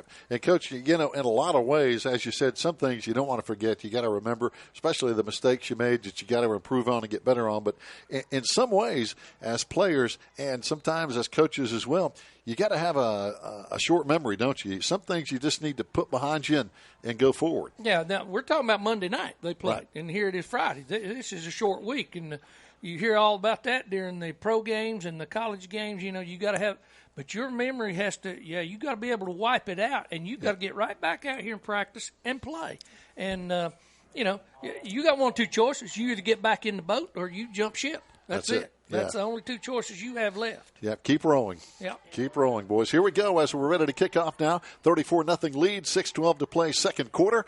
Here on a chilly night at Swain County Memorial Stadium, as again we're honoring that famous 79 team that was undefeated and won the state 2A championship. From the 10, the return here by the Gladiators out across the 25-yard line. Nice job over there by Jakar Davis, looks like. Number 2 on the return over there and doing a good job. And Coach, you know, we kind of talked about this a little bit at the gathering. We've had 2 undefeated state championship teams, 79 and then in 2004, exactly 25 years apart. And that is to be undefeated and state champs is rare. It's rarefied air is what it is. And you know, folks ask me a lot of questions about an undefeated season. Let me tell you something. As a head coach, there's no way you could have done it without that particular group of players and coaches. Right. I had some of the best coaches in the world that could tell me things, and we agreed to good run and play right there. We agreed to disagree about things, but we could talk it out. You know, like you were in a courtroom. We'd argue a lot about what needed to be done, but the best came out of it, and the players realized they'd hear us. You know, we didn't discuss it a whole lot at practice. I wanted it ironed out before we went to practice. And good coaches, good assistant coaches will have that work done with you before you ever go on the practice field. There you go. So you know exactly where you're going. Yeah, and everybody knows where you're going. Yeah. And there's no questions about it. And Hayden Jensen on the carry this time for the Gladiators on the preceding play. Jakar Davis had a nice run of about 8 yards. They lose a yard on that play. It's going to bring up 3rd and 2. But and that's so important is the communication as well among the coaching staff. It is, and you know, to sit and watch film and then discuss what you're going to do and pick up tendencies and what you're going to do in certain situations, it changes from week to week. There's no set pattern. There's no set plan, and that all has to be done before you practice on Thursday. So, you know, you can iron it out through the week and change a few things. All right, here we go again with that stalk block look. Rolls down the field, throws in traffic, going to be tipped away. Good coverage down there. Boy, I tell you, coming over the top over there, getting a good hand on that. It looks like Gage Jones, the safety, just kind of knocked it away at the last second. Yeah, and there they did again. They rolled this way and ran that bench route back over here where they got people coming into the flat over here. He's got 2 choices, an underneath route or the deep route, and he's just trying to put defenders in bad situations over here. It's a good football play. Yeah, we're seeing this a lot too, Coach. They're sending 2 receivers basically in the same area. Mm-hmm. But boy, they've been covered pretty well. Yeah, so far so good. They've completed one of them. We'll see. It may do the same thing to the other side right here. Nope, going to sweep it this time. Yeah, toss sweep to the left side. It's going to be Davis again on the carry, and he's going to be short of the first down, though, and we're going to get the football back inside the Gladiators' 40-yard line. They're going to spot it right on the 35. He went up in there like he meant to get it, though. Yeah. I tell you, that may be the best uphill run I've seen out of any of their running backs. He stuck his foot in the ground, and he got upfield in a hurry right there. And if we hadn't hit him when we did, if we hadn't been right where we were, he took off with that thing. Yep, he'd had the first down and then some. And, again, they've got some kids that that are playing hard. Got to give them credit. Oh, yeah, they came to play football. They're not giving up. First down and 10 now at the 35. Our Maroon Devils in control here, 34-zip as we hand off to Taylor. This time it's going to be Colby Taylor on the right side as he carries down inside the 30-yard line. Good coverage this time, good pursuit and gang tackling by the Gladiators. Yeah, that was a sweep out of the gun set or short pistol or long pistol set, actually.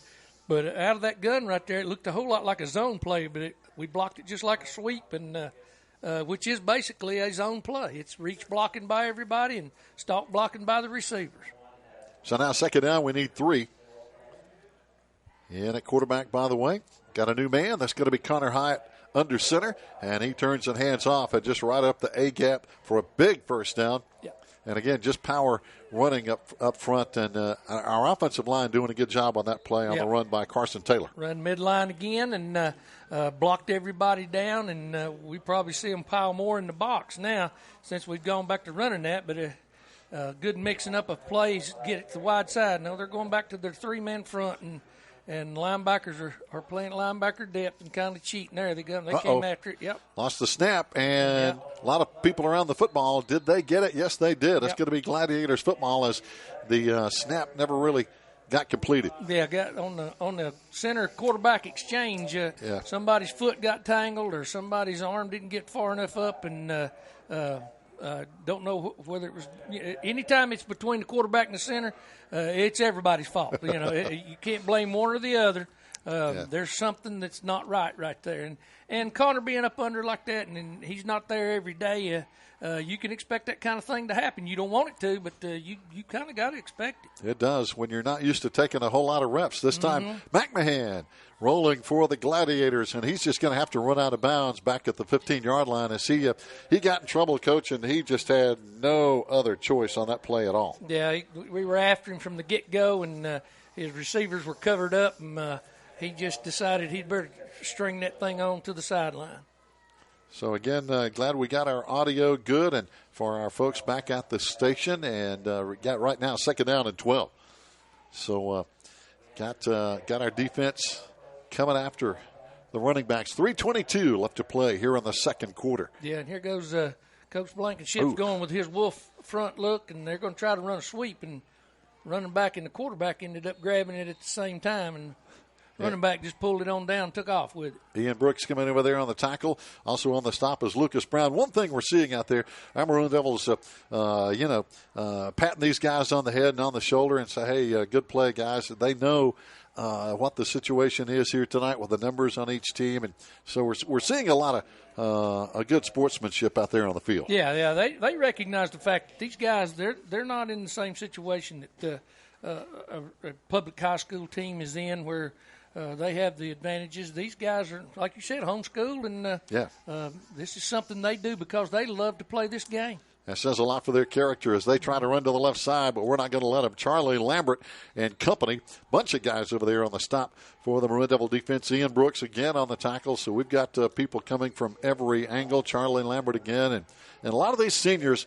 And, hey, this is a big deal for these seniors. This is senior night. They may not get to play here ever again. Yeah, this may be the last night we see the Maroon Devils in this stadium. So we don't know that for sure, but, stranger things have happened. But that's pretty much the way it goes when you're going to end up third in the conference. That's it. We hope we get a first-round playoff game at home. It could go either way. Right. But McMahon taking the snap again, rolling to the right, trying to buy some time. Nobody there, and he just basically throws it in a crowd, and it's going to be picked up. Bringing it back on a good reception, it's going to be Gage Jones. And, Coach, you could see that coming. He was looking, but there were at least 5 guys in the area of that receiver. Yeah, that was a short Hail Mary is what that was. He saw a white shirt down there, and he thought, why not? And he just threw that thing up there, and that's the only chance he had of making anything happen. So he had a 50-50 shot there, and he threw it up, but it ended up in our hands. And now we got a minute and 42 seconds to see if we can put this one in. Gage, a sophomore, coming up with that interception, and now And the shotgun on this side of the football for the Maroon Devils is going to be Connor Hyatt. Connor makes the handoff, throws in the end zone. Oh, just shy of the goal line. Good pass down there. Looks like Robert Green on the catch, but just inside the 1 yard line. Yeah, just inside. And the defender did a good job of breaking on the football right there. And, he did. And Green did a great job, too, of getting his body up there between the defender and the football because it wasn't there to begin with, but he put his body up and kind of sacrificed himself there to make that play. Good bang play both ways. This time Connor Hyatt just behind the offensive line. He just carries it straight ahead behind the center, and that's a Maroon Devil touchdown. Yeah, wedge blocking, just put those shoulder pads together in that helmet, come off the football, knock everybody backwards, and carry the ball in. Looks like they've got another player down. I hope he gets up. Yeah, he's trying to sit up, and that's always a good time when they sit up, and now he's back down, though. And we've got an injured player down, and he's moving. That's a good sign, and he's moving his legs, so that's always good. But, boy, he's not getting up. Yeah, he got knocked backwards there off the football, and, and that wedge blocking is tough on defensive linemen. If they don't have their base up under them and they got anything to fight back with, they get driven into nasty body positions there. Yeah, those are some bad angles, and that's one of their larger linemen they're working on. We can't see the number. But while they attend to him, we're going to take a timeout with 1:21 to play in the first half, and we'll be back in 1 minute here on the Maroon Devils Network.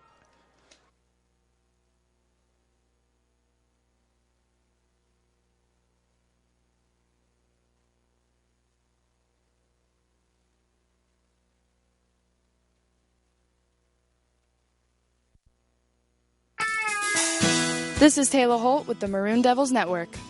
Swain County Schools views athletic participation as an extension of the classroom, where valuable life lessons are taught and learned by student athletes.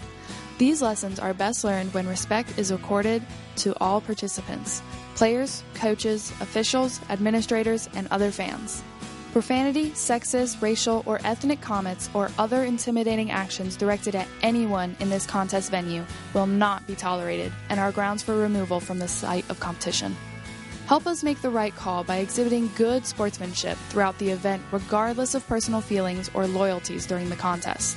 Sportsmanship. Together, we make the right call. I'm Taylor Holt with the Maroon Devils Network. Thank you for watching. Please like and subscribe. And if you enjoy our videos, please hit the notification bell down below so you can get a notification every time that we upload a video. Fans, welcome back. The injured Gladiator was Jared Roberts, one of their junior defensive linemen, one of the bigger kids on this team, and he's helped to the sideline. But it looks like Coach now they're going to work on him over there, and we hope he's going to be okay. They were working on his lower body, so we hope he's all right. Yeah, he got rolled back into the end zone there and got rolled up on, and that's a very difficult position to be in as a defensive lineman when you got offensive linemen driving you off the ball there, and so their coaches will have to scramble over there to get another offensive and defensive lineman ready to go in his position. And, of course, our certified athletic trainer, Kerry Powell, over there helping. Our point after touchdown kind of got popped straight up in the air, and it's going to be no good with 1:21 to play before halftime. But we have a 40-0 lead, and I suspect in the second half we might have a running clock. We'll see, as, of course, that's going to be somewhat up to the coaches and what they decide here.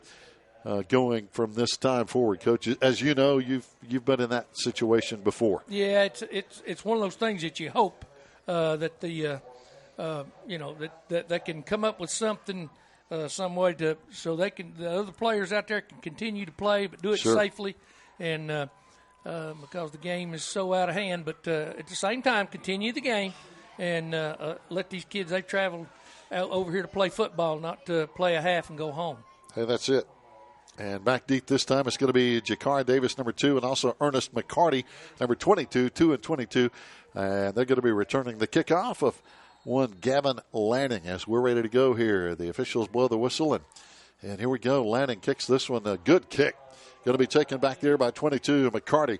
McCarty out to the 15, cuts back across the left side and out across the 20, out to 25, and runs out of bounds. The chains hit the ground over there for safety for the players. And, again, good return by the kickoff team. Yeah, we got a flag down right here, and I'm not real sure what it's all about. There was a little bit of entanglement between two players out here. One of their players blocking ours, but I'm not real sure what the penalty is going to be. But they're out there talking about it right now. So we'll get a chance to see the replay here. If you're watching in on the Maroon Devils Network, we appreciate all you folks watching and listening on WBHN 94.1 FM and 1590 AM. If we get a chance to see this replay, we might not, as the officials are still trying to figure it out. Yeah.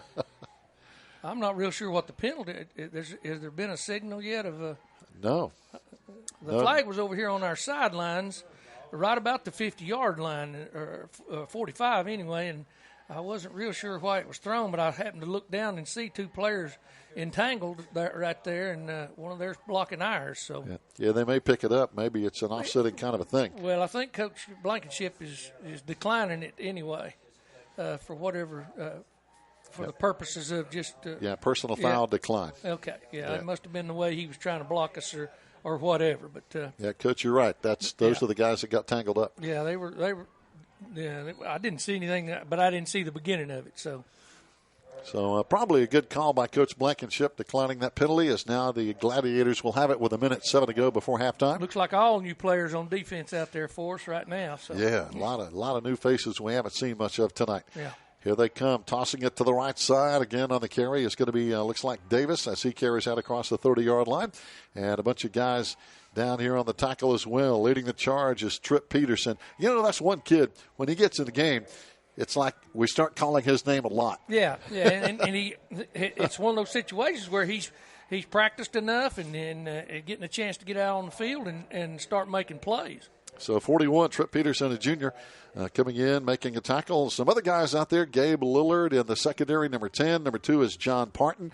Up front, we got 72, for example, Sam Bernheisel, one of our sophomores. We'll tell you more as we get a chance. Right now, second down for the Gladiators, and they have a guy jumping on the right side. He didn't get the snap count. That's Nick Wilson.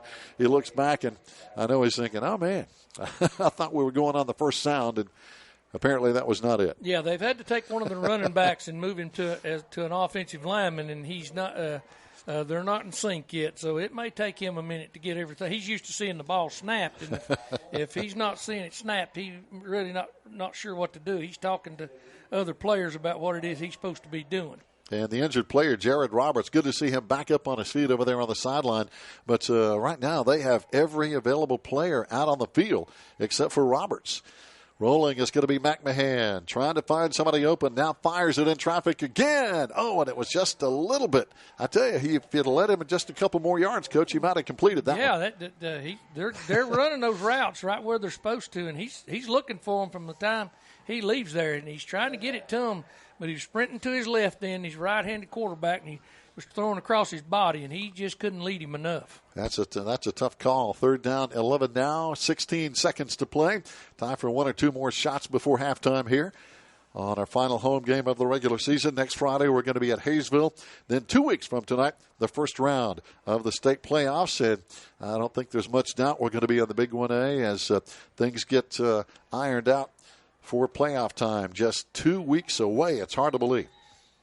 Now we got another whistle, and delay of game is going to be called on the offense, and they're going to have to back up 5 as the play clock ran out. Yep, and we'll end up in the Big 1A, and I'm sure that Murphy is going to be in the small 1A. In the small 1A, yeah. You can bet your house and ranch on that. Yeah, with let's just call it what it is over there, and Coach Jennifer, he's got away with it for several years now about having twice as many people over there as what they claim they got. So, if you can get away with it, then you do it. That's it. In a traffic, the Gladiators throw it up again, but this time it was a jump ball between their receiver and our defenders. And fortunately, our guys got a hand on it. Andrew Chavez was back there along with Cameron Blankenship, and our secondary knocked it away, but they still have time for one more play. Yeah, got enough time for one more play, and it's fourth down, so I'm pretty sure if he's smart, he'll just run the football, but he may want to try to throw it again. Yeah. And just see, can he make something happen? We'll see. And, it wouldn't surprise me one bit to coach last year. We saw Murphy and Robbinsville in the Western Regional semifinal contest, and it wouldn't surprise me to see that same matchup again this year. Oh, yeah. That's probably what's going to happen. And, you as a Smoky Mountain Conference member, you kind of hope that Smoky Mountain Conference teams are in it. And then if the two best ones right now are those two. Yes, indeed. They've proven that. Yeah, they could meet up again. That's the final play of the first half as the clock runs out and the guys head for the locker room, and we have a 40-0 halftime score here from Swain County Memorial Stadium. Fans, stay tuned. We're going to send it back to the studio right now for a 2-minute timeout, and we'll return on the Maroon Devils Network.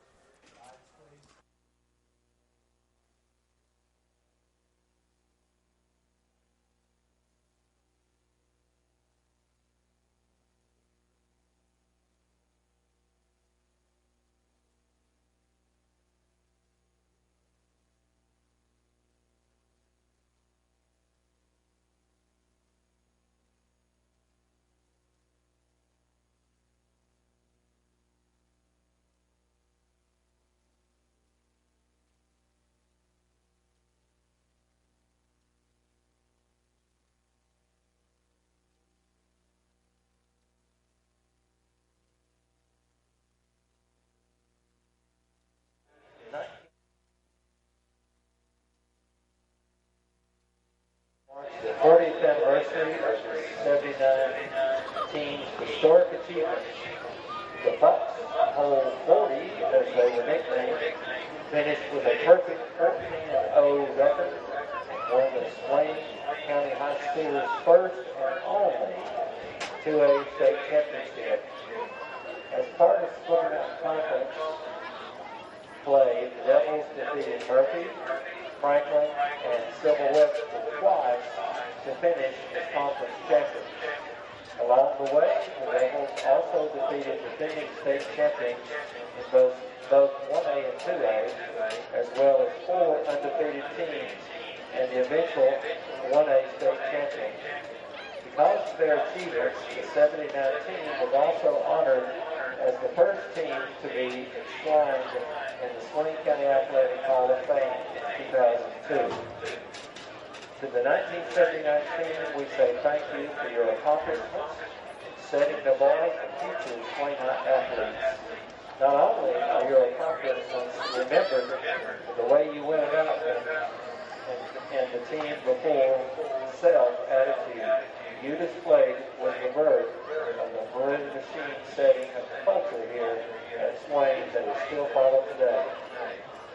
Tonight, in 2019, Maroon Devils wear maroon tops over gray pants in your honor.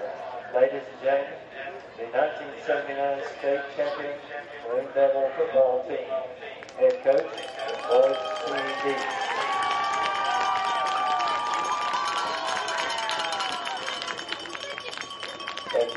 Congratulations, fellas, and welcome home.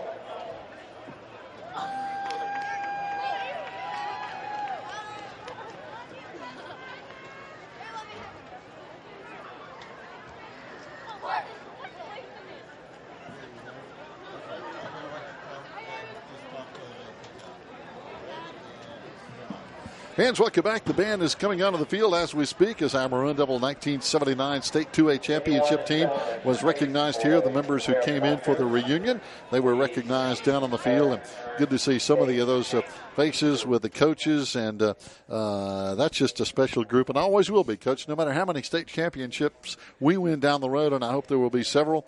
But that 79 team was just one of a kind. Yeah. I wish when I'd started back here in 1979 that I would at least have sat down and wrote down stuff or recorded it somehow on one of those old reel-to-reel recorders or over the years of the stories you could tell, starting with that team and then all the way up through the end of my career. But starting with that team right there, the stories began as far as that goes. Yeah. Even with the teams that weren't as successful as that team. You got so many things to talk about, so many different players, so many different things happening, so many different ways of approaching things and looking at things. And over the years, it changes you. It really does. Yeah. You know, like I said, I came in here and Coach Deese looked at me and he said, "I want you to be a." All right, let's go to the band and announcer Bob Thomas. First, we have Daniel Childers from the Larson community. Daniel has been a part of the band program for 6 years, participating in marching and concert bands on trumpet. After graduation, the band plans to attend Mars Hill University. Congratulations, Dan Childers and folks. Next, we have Mallory Clampett from the Nantahala community. Melanie has been a part of the marching band program for 5 years, playing flute and bass drum. Mallory's other activities include track and wrestling. After graduation, she plans to attend Southwestern Community College for accounting. Congratulations, Mallory Clampett.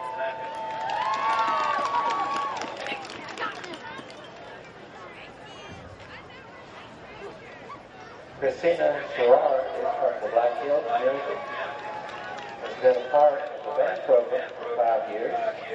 She has participated in marching band, concert band, solo and ensemble, and regional band on baritone. After graduation, Christina plans to attend a 4-year college. Congratulations, Christina Gerard. Harley Hyatt is from the Toastring community. Harley's been a part of our band program for 7 years. She has participated in concert and marching bands as a percussionist and drum captain. After graduation, she plans to attend Southwestern Community College for culinary arts. Congratulations, Harley Hyatt.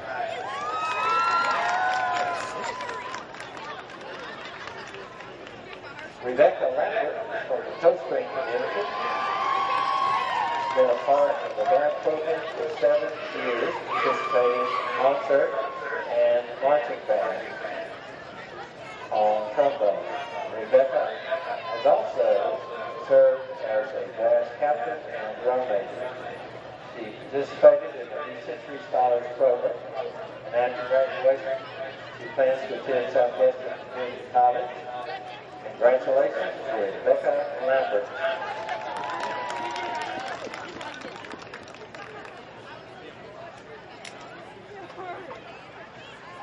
Next, Walker Wideman from the Dawson City community.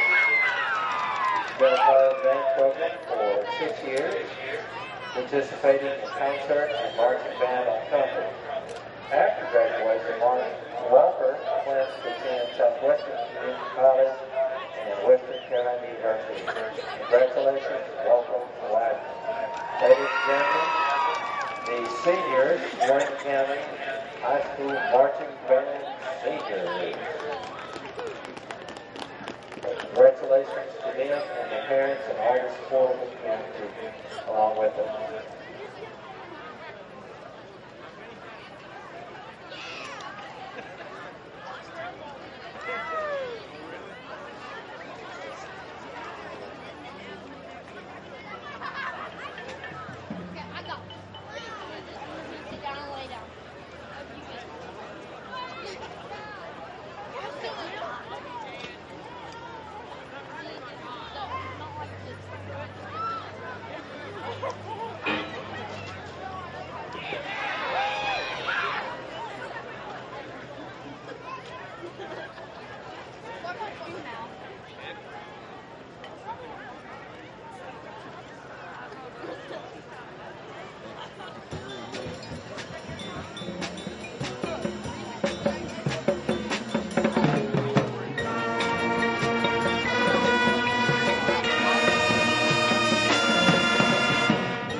Fans, welcome back. Getting ready for the second half here as our Maroon Devils obviously with a huge command of the first half, a 40-0 lead, and we're going to get the football back to start this third quarter, Coach. And obviously, we're going to see a lot of new faces out there in the second half. Yeah, all new faces on the return team right here, and that's a good thing. They practiced all year long, and this will be their time to shine and their time to get to participate in this and develop as a player.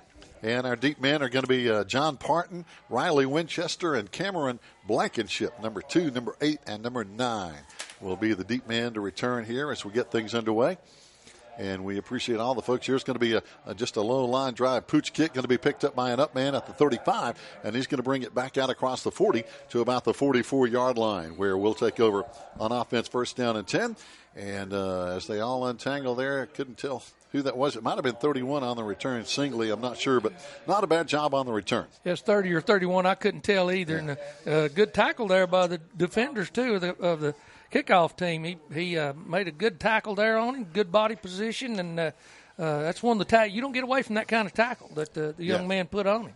So now on offense, as we line them up, again, we're going to have some new folks coming into quarterback. Is going to be Gabe Lillard. He's going to be wearing number 10. He's going to be under center. And in the backfield behind him, we're going to have Andrew Chavez and Carson Taylor. Yeah, this looks like a whole lot of the players from what was a lot of freshmen out there from what I can tell. Yes. Number-wise, I really don't think a whole lot of them are, unless this is a new roster, we won't have many of them on there because they're wearing numbers that we're not used to seeing. But this is going to be a whole lot of the freshmen that moved up from the JV team and some of the sophomores, juniors, and seniors who just haven't played a lot this year. That's it. A lot of folks. We have 14 freshmen who moved up on the varsity team. First down. And we just come running right up the gap, and a good run. A guy we've seen a lot of this year, though. That's Carson Taylor with a hard run. Yeah, midline option again, just turn around, handing the ball. Not a whole lot of option to it. I'm pretty sure that the coaches have discussed it, and they're not going to take a whole lot of risks with the football. They're either going to give it. Most of the time, I'd say they're just going to hand it off and develop these offensive linemen blocking schemes and these running backs getting up in that hole. We got John Parton and Cameron Blankenship, two of our wide receivers. And this time the quarterback is trying to find a gap to run through. He turns the corner and does a pretty good job. He tried to hit it up there, Coach, between the B and C gap. Couldn't find anything. And Gabe just popped it outside. Got a good play. Well, it started out as a busted play. He dropped the football on the ground. I was watching the offensive linemen. They popped up as though it was going to be just a real short pass, a throw out to the edge or whatever, because they popped up to pass block, and he dropped the football, and he just picked it up and took off with it. So a good heads-up play over there. Again, Gabe Lillard, a true freshman. He's number 10, 5'9", 170-pounder. And he's having a little trouble over there and playing into the lights on Friday, but this time he's going to be stopped for a loss. They got after us pretty good, and coming up with a good tackle in there is going to be one of their interior linemen. That's John Roberts. Yeah, either the center's got to extend the ball a little bit more. He's got to keep his hands under there just a little bit longer, but he'll learn that. This is his first time playing on a Friday night, so this is he'll get settled down here in a minute, but he's got to ride it just a little bit longer, and the center's got to make sure it's all the way up there. Got to get that snap. There it is. Yeah. Now he makes a good handoff and a good first down run down inside the 30-yard line. That's going to move the sticks again for these Gladiator Sports Academy guys. But again, our offense doing a good job. And one of their guys comes up limping a little bit. And again, they don't have a whole lot of substitutes. Limping back there is Edgar McCarty. And they only have basically one guy over there they can substitute in right now. Yeah, that's about all that's left for them. So they're scrambling to find positions and getting these young men in positions to play. So got a flag on them. They're offsides. And now, Coach, one guy, there is some good news. One of their big linemen, Jared Roberts, number 72, who was injured in the first half, is back in there playing. He's back in there, and that's a good sign. I'm glad he made it back out there because he's a pretty good football player. Yeah, he's one of their best linemen. He's right over the center right there playing a nose on defense. And we throw it to slant pattern. Boy, it was just right over the head of one of their defenders. Yeah, he just he zipped that one, or if he'd put any air under it, it might have. If he'd slowed the ball down, it might have been picked. But Gabe zipped that thing and just out in front of his receiver a little bit. And we can see he has a good arm. And, again, some other new faces we'll try to get in as we can. Number 13, Seth Schuler. He's going to split out wide to the left side. As we mentioned, John Parton down here wide right. One of our tight ends is going to be Tripp Peterson, number 41. And we hand off, and running right behind Tripp Peterson over there is going to be Andrew Chavez with a good job over there. Andrew, one of the juniors who's getting some playing time. Yeah, outside veer play right there. And he hugged it as tight as he could and got picked up by the defensive end and just kind of drug him a little piece there. One of our linemen, Sam Bernheisel, big 6'4", 225-pound sophomore up front. Also up front is going to be 56, Michael Winchester, a junior. As they all line him up, getting ready to go. And again, Michael Winchester, as a matter of fact, going to be our center. He's snapping the ball inside as he snaps, and we run to the left side with another first down run, Coach. Very close to it. Yeah, veer blocking again off the left-hand side, and a good combo block, and he hits it right where it needs to be hit and gets positive yardage. And again, our backs in there right now doing a good job. Carson Taylor, Andrew Chavez.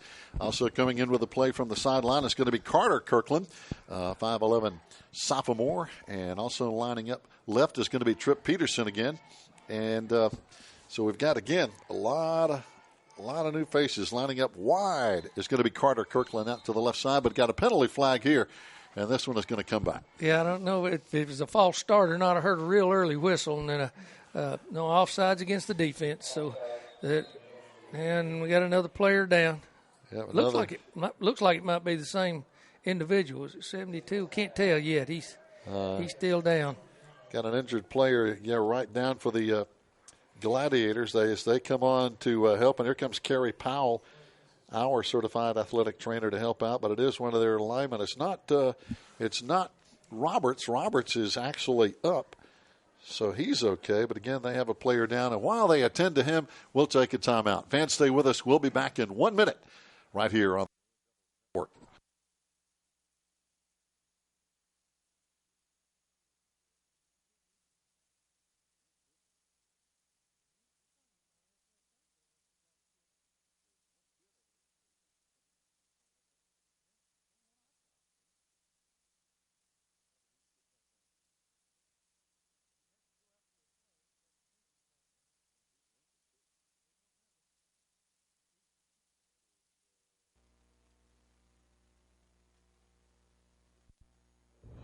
I'm Taylor Holt with the Maroon Devils Network. Thank you for watching. Please like and subscribe. And if you enjoy our videos, please hit the notification bell down below so you can get a notification every time that we upload a video.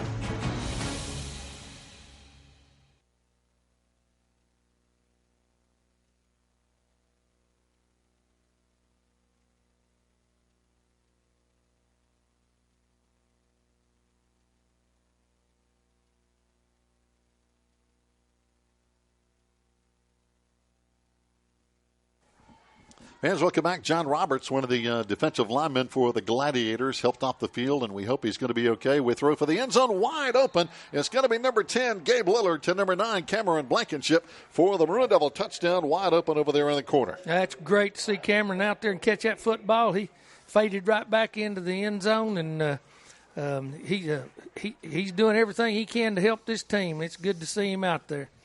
And talking about the Gladiators, they do not have anybody else actually to substitute. Their only player over there on the sideline now is the injured John Roberts as we get ready for the point after from Aiden Pond here. And coming on the hole is going to be Gabe Lillard, who was quarterbacking just a moment ago. High snap, gets it down, but it's going to be blocked. And that just a little difference in timing, Coach, cost him. It sure did. That young man came off the corner, and he went right where he needed to block it, right in front of that tee, and he blocked that extra point. What's interesting is that Cameron was the long snapper on that. I just happened to look and see that. He did, and the ball got back there. It was just a little bit slow, everybody getting set up and getting the kickoff. But that young man did it earlier on one of our extra points. He came real close to blocking that thing, and he's just taking a run from the outside away from where he could be blocked, and he's doing a heck of a job getting in there to try to make a play. That's it. These guys still playing hard right now. 8:42 to play in the third quarter. 46-0. Our Maroon Devils on top. Last year we played right here. The final was 60-8 in that ball game, but the Gladiators they're not a team that's going to quit. They're just going to keep playing no matter what the odds are all night, and you got to give them credit for that. Yeah, they're trying to get players out there and get them lined up right. And here comes the kick. It's going to be dropped and picked up now at the 20-yard line. They bring it back to the 25, out to the 30-yard line. Nice return and a good open field tackle down there by the kickoff team. Yeah. Leading the way down there, and that was Dawson Fuller, number 20, and he's another one of those freshmen. Yeah, got another player over there limping around. I can't. Boy. Yeah, I don't know what we're going to do if they end up with no more players on the field, and I don't know what the 10-player rule is. Well, now the player that was injured, Roberts, comes back on, and another player limps off. So Roberts, who was hurt, comes back on, and 22, Ernest McCarty, limps off. So, Coach, they only have one guy they can sub in and out. Yeah, that's it, and I don't know what they're going to do as far as receivers go. But as long as they got 11 on the field, it doesn't matter. They can do with them, put them in places they need to put them. That's it. Roberts comes back on, and now they hand off, run to the left side, have a nice run, and still fighting for yards at the 25-yard line. Finally forced out of bounds. A lot of guys had hands on that play. One of the leaders, Andrew Chavez, number 30. And Chavez is another guy who, when he's on the field, Coach, he has a nose and gets around the football. Yeah, he makes things happen, and he runs and flies around all over the field, and you see him showing up around where the football is a lot, and so he's seeing things real well, and that bodes well for the future. Absolutely. Some of our linemen right now, Bryn Jackson in there, Connor Driver in there, Sam Bernheisel, our 3 interior defensive linemen in there right now on defense. As they come out trying to throw, they hit their man on the sideline. He drops the ball, and is it going to be ruled a fumble? And they're going to say no, incomplete. So incomplete. Yep. We were out there on top of the play. Chris Singley picked it up, but heads up play by him too, because he saw the ball go on the ground. It doesn't matter to him whether it's an incomplete pass or a fumble. He scooped it and he was headed to the end zone. He was going. Yeah. Yeah, it looked like to me the young man caught the ball and at least got a step in. So I don't know. Yeah, I thought he had it and just fumbled it. It doesn't matter at this point in time. But that's a real good heads-up play by that young man. Oh, no doubt. One of our other defensive ends, Elias Watkins, a senior over there, number 59 on that left side defensive end. And here they come running again. And boy, they're running into a lot of fresh jerseys for the Maroon Devil defense, and our guys are not giving much ground. That was number 2, Jakar Davis on the carry. Yeah, they're out there throwing their bodies around right now. They don't know any better, and they've practiced, and they're out there playing, and that's great. I mean, it's good to see that, and they're doing things, some things right, some things wrong, but you're never wrong if you get there and make a tackle. That's right. Braylon Aldridge, number 81, also in there, along with 23, Blake Sane, as this time rolling to the right side. McMahon is going to roll and throws it out of bounds, basically down the sideline before he himself was forced out of bounds. Good coverage over there by 60 and 56. And again, that is Bryn Jackson and Michael Winchester. Yeah, a lot of pressure on him. He was being chased, and he realized he needed to get rid of that thing in a hurry, and so he just slung it up and got it out of there. So he didn't take a bigger sack.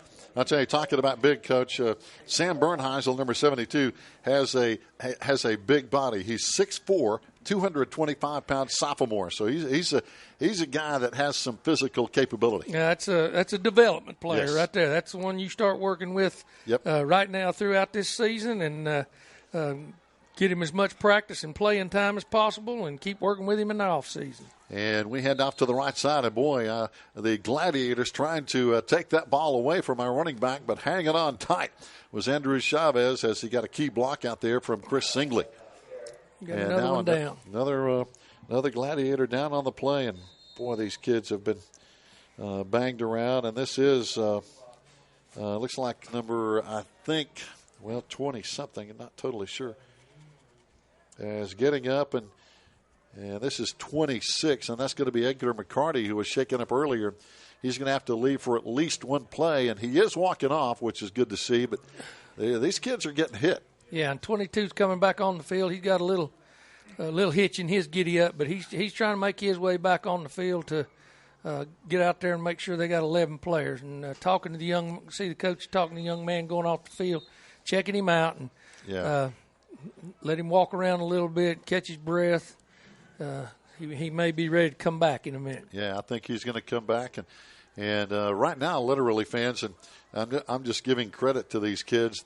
They only have one guy on the sideline, and all the other players are on the football field. So one substitute, 11 guys on the field. And here we go, right sideline. And taking it all the way inside the 5 is going to be Chris Singley. And a good open field tackle by the Gladiators down there, upending Singley at the 4-yard line.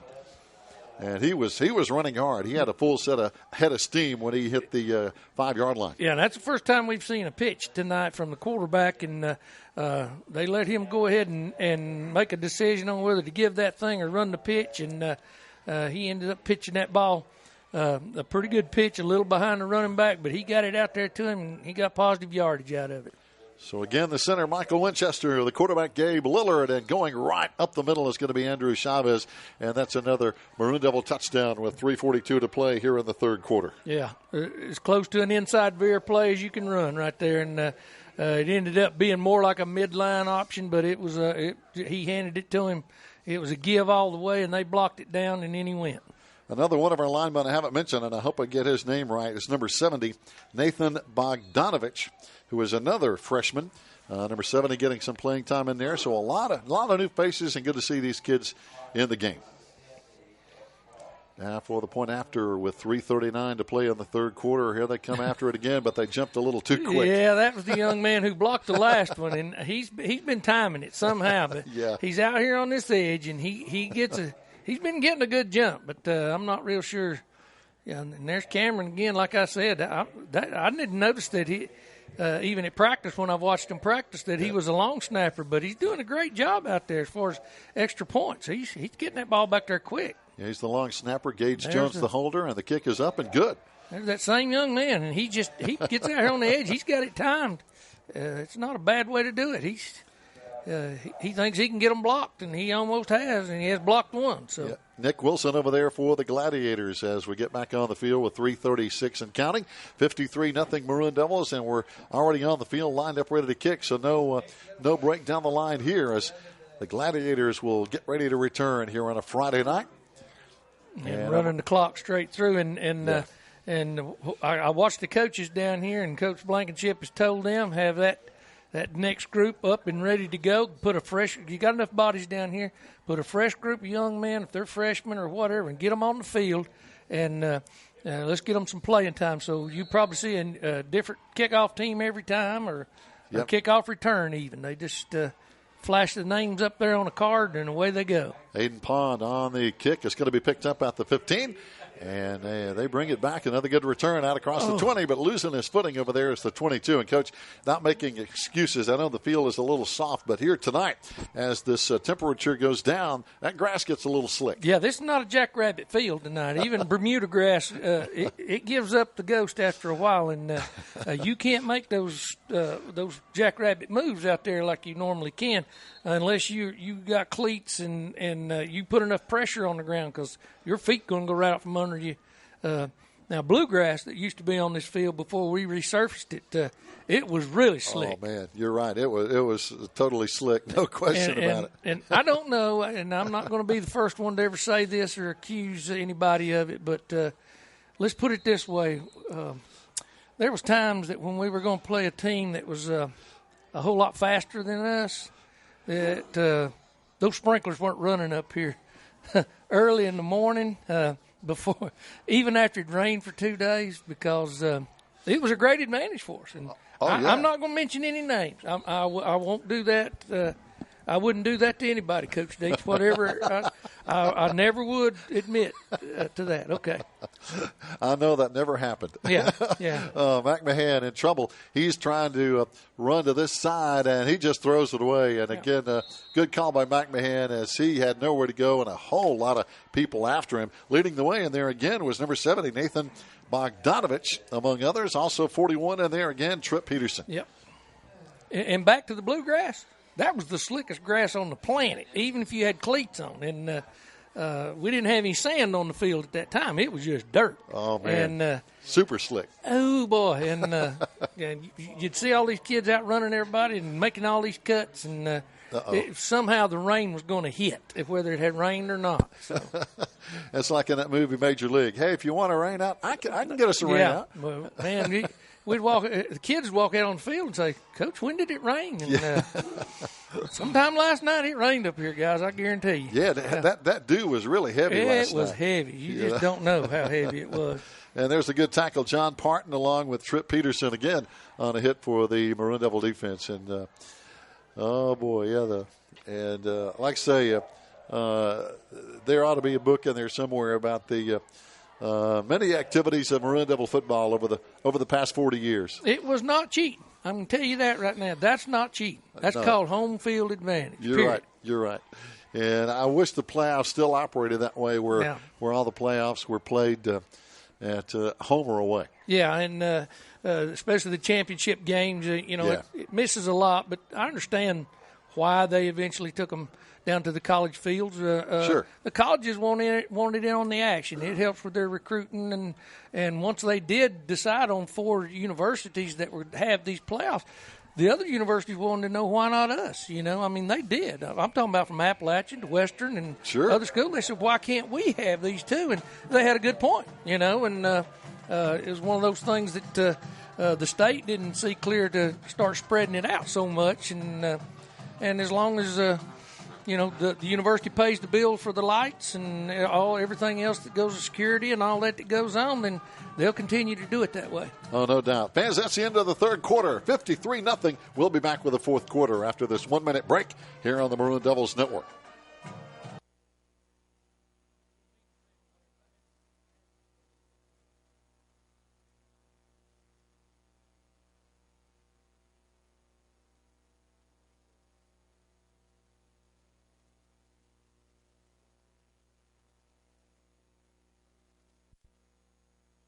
This is Taylor Holt with the Maroon Devils Network. I'd like to talk to you about an important policy.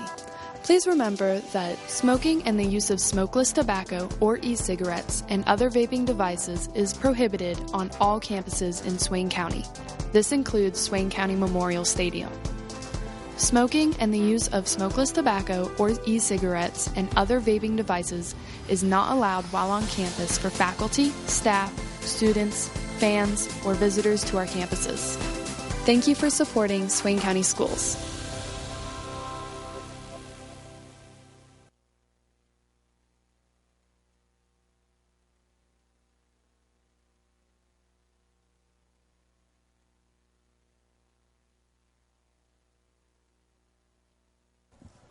Fans, welcome back. 3 quarters in the books, 53-0. Maroon Devils in control here tonight over the Gladiator Sports Academy on our final home game of the regular season. Almost tried to run a flea flicker. The running back gets it back to the quarterback, but it's going to be incomplete pass. And, boy, Gabe Lillard just leveled the quarterback on that last pass. Yeah, that wasn't a bad play, actually. If it had been run just a little bit smoother, that was a pretty well. This is Taylor Holt with the pretty good call by that coach over there to roll out one, give the ball to the running back, and him throw it back to the quarterback. So had a good little action there. But Coach, I understand what we were talking about before the break is. And I think the high school kids, they like playing in those big stadiums that they're being used now for the state playoffs. Yeah, it is. It's an environment that most young men won't get that's the only chance they're going to get to ever do anything like that. And I enjoyed it. I really did. It was one of those things that you get to. It would have been hard to decide between 2 undefeated teams, which would be the home field advantage and all that other stuff. So, it's one of those things that find a neutral field at a university, it made it special. It really did. Maroon Devils with the football running hard up the gut this time. Breaking tackle after tackle is going to be Chris Singley. And I'm pretty sure that's a design. No, it wasn't a design play. I'm just aggravated. The quarterback dropped the ball again, and this time the running back who was fixing to run it's kind of an inside belly play. He sees the ball on the ground. He just runs and picks it up and continues to run where the block was and picks up positive yardage. It's Yeah, Chris Singley doing a good job recognizing what was going on, and he picks up 6 yards, 2nd down and 4 now with the split backs, and this time it's going to be the quarterback faking that, and he runs to the left side, and Lillard all the way down to the 8-yard line for a 1st down. Yeah, he was trying to make up his mind whether to go inside and outside, and by the time he did, he ran into the back of the blocker there, and that's going to happen some. He just he got too close to him before he made up his mind, but they faked the last play that they just ran, which was an inside belly play to the backside, a bend back play, and then he kept it and continued on with it. So now at the 9-yard line, 1st down and goal for the Maroon Devils here in the 4th quarter, with a healthy lead over the Gladiator Sports Academy on a cool Friday night. And this time it's going to be Chris Singley again, and he is upended just before he got to the goal line. Yeah, he couldn't hardly get enough forward momentum, and good tackle, open field tackle by that young man from Gladiators. Oh, no doubt. Singley's, especially for a freshman, a strong kid, 5'9", 180. Yeah, he's not easy to tackle, and that young man came and wrapped him up and stopped him right in his tracks. So now again, Lillard is going to be under center. Singley in the backfield. He gets the call, but boy, they stack him up at the line of scrimmage. Got to give the Gladiators some credit. Coming up with a big hit in there is 45, Asher Foskey with a good stop. Yeah, that was the bend back play again, and this time they met him at the line of scrimmage in the hole. They changed their front up just a little bit, and linebacker got to the line of scrimmage, and he was unblocked and just hit him right in the face. And one guy we've seen a lot of tonight, 72, Jared Roberts, we were talking about him, that nose playing right up on the center. So they've got some quality kids in there playing. This time our Maroon Devils. Same play. And this time I think Singley gets in. He's very close if he didn't. They're barking him on about the 6-inch line. Oh, boy. That always amazed me. How close? I could never see it. I just don't know. So it's one or the other. But he's almost on the goal line. Yeah. But Coach, one thing about talking about playing in those, we've got looks like a timeout on the field called by the Sports Academy. We'll keep it right here. Yeah. But one thing about playing in those Power 5 conference stadiums, if you will, we've played in all of them except Duke. We've played at NC State. We've played at Carolina. And we've played at Wake Forest. Yes, we have. And, you try to prepare your players for that. And that's not an easy task because, some kids, they've never been into a stadium like that. They see it on TV. And so. But it's different when you're in live. I tried to make it as personable as I could and prepare them for it. And like I said earlier in the season, we went down to NC State, and I kept telling our players, now, look, this stadium's so big, you're just going to see a little bitty patch of our people in there, but they're going to be cheering for you. Now, we came out, and there was Maroon on that bottom deck from one end to the other, and they all looked at me like, Coach, you said nobody was going to be, and I was shocked. I really was, and there was more people there than I'd ever seen at a championship game. We had a good crowd. We got a running back jumping a little bit. Chris Singley, he was fired up, ready to go here on 4th down and goal from the 1-foot line, but that's going to move us back to the 5. Yeah, and the Gladiators have packed them in there. That coach called timeout, and he packed.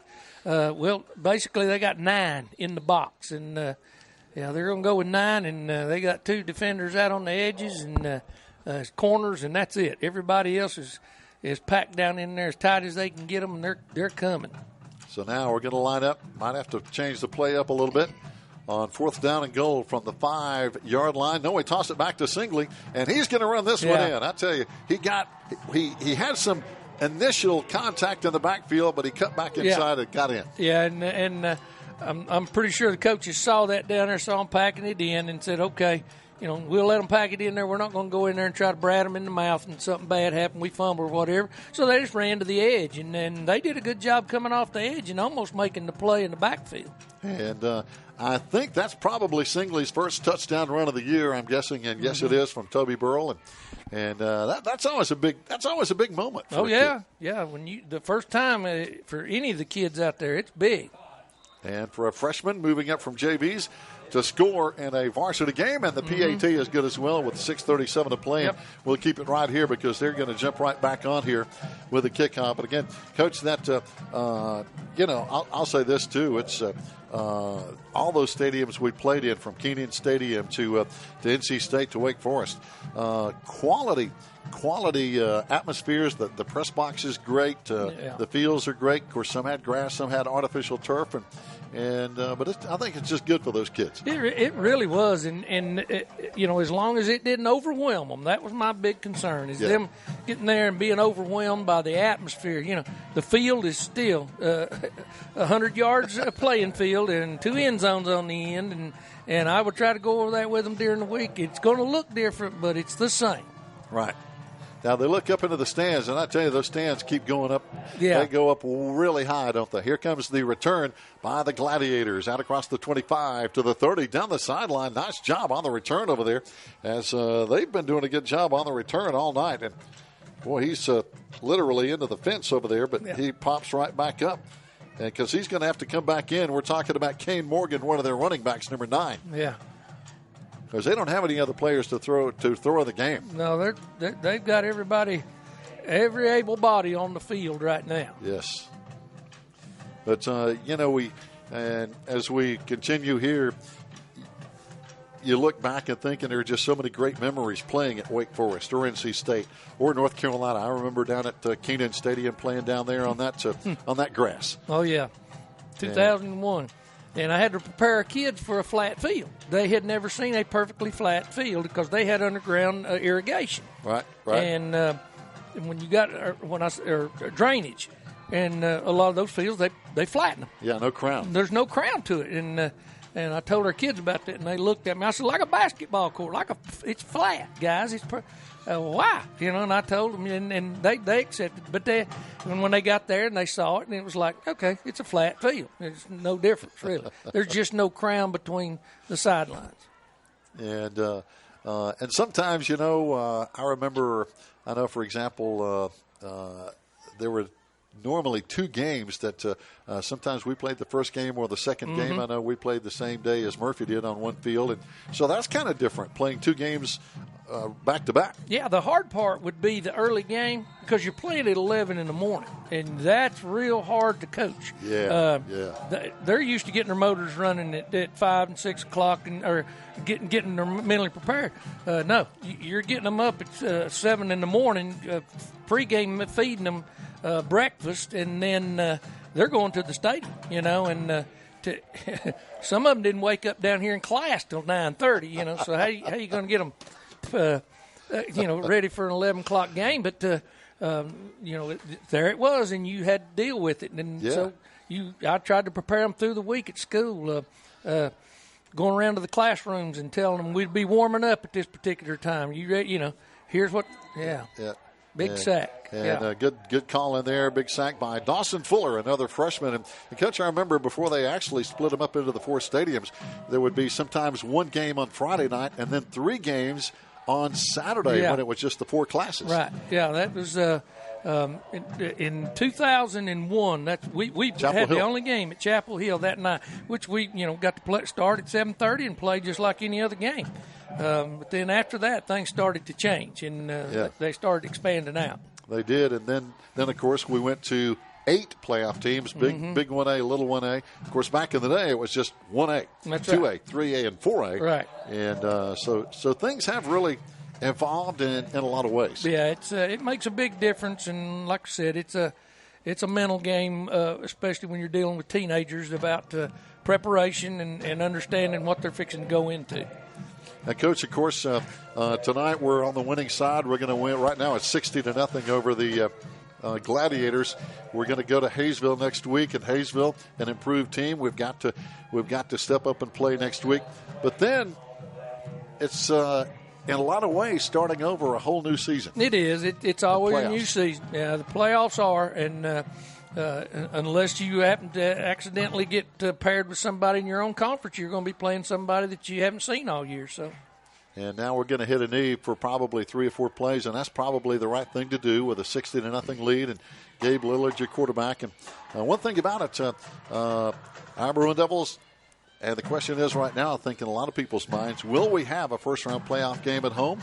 Maybe, maybe not. After that, you're pretty much 100% on the road from there on out. Yeah, it's a shot in the dark for that first round, and we won't know until Coach Burrell knows on that particular morning or afternoon, whenever Saturday afternoon. the pairings come out, and he generally gets in touch with everybody, and I know he'd let me know as soon as he found out so that we could start preparation for game before huddle came about, the film exchange and all that stuff, because both teams were on the road meeting somewhere to exchange some type of video to watch each other. So, yeah, and those pairings, by the way, fans, just looking down the road. But a week from tomorrow, next Saturday, on November 9, the North Carolina High School Athletic Association, and that's where you go to, NCHSAA. Go to their website, and, of course, they'll have the playoff brackets. And usually they have preliminary brackets, and sometimes they actually have to change something, and then they'll have the final brackets sometimes a little later. But because sometimes they run into a problem and have to make an adjustment. Yeah, and who knows? I never have understood. I really don't know. I depended on Coach Burrell to tell me everything, and he would be up on it, and he would understand pretty much what was going on, and I left it to him. Oh, no doubt. Fans, that's going to wrap it up, 60-0. That is the final play here tonight.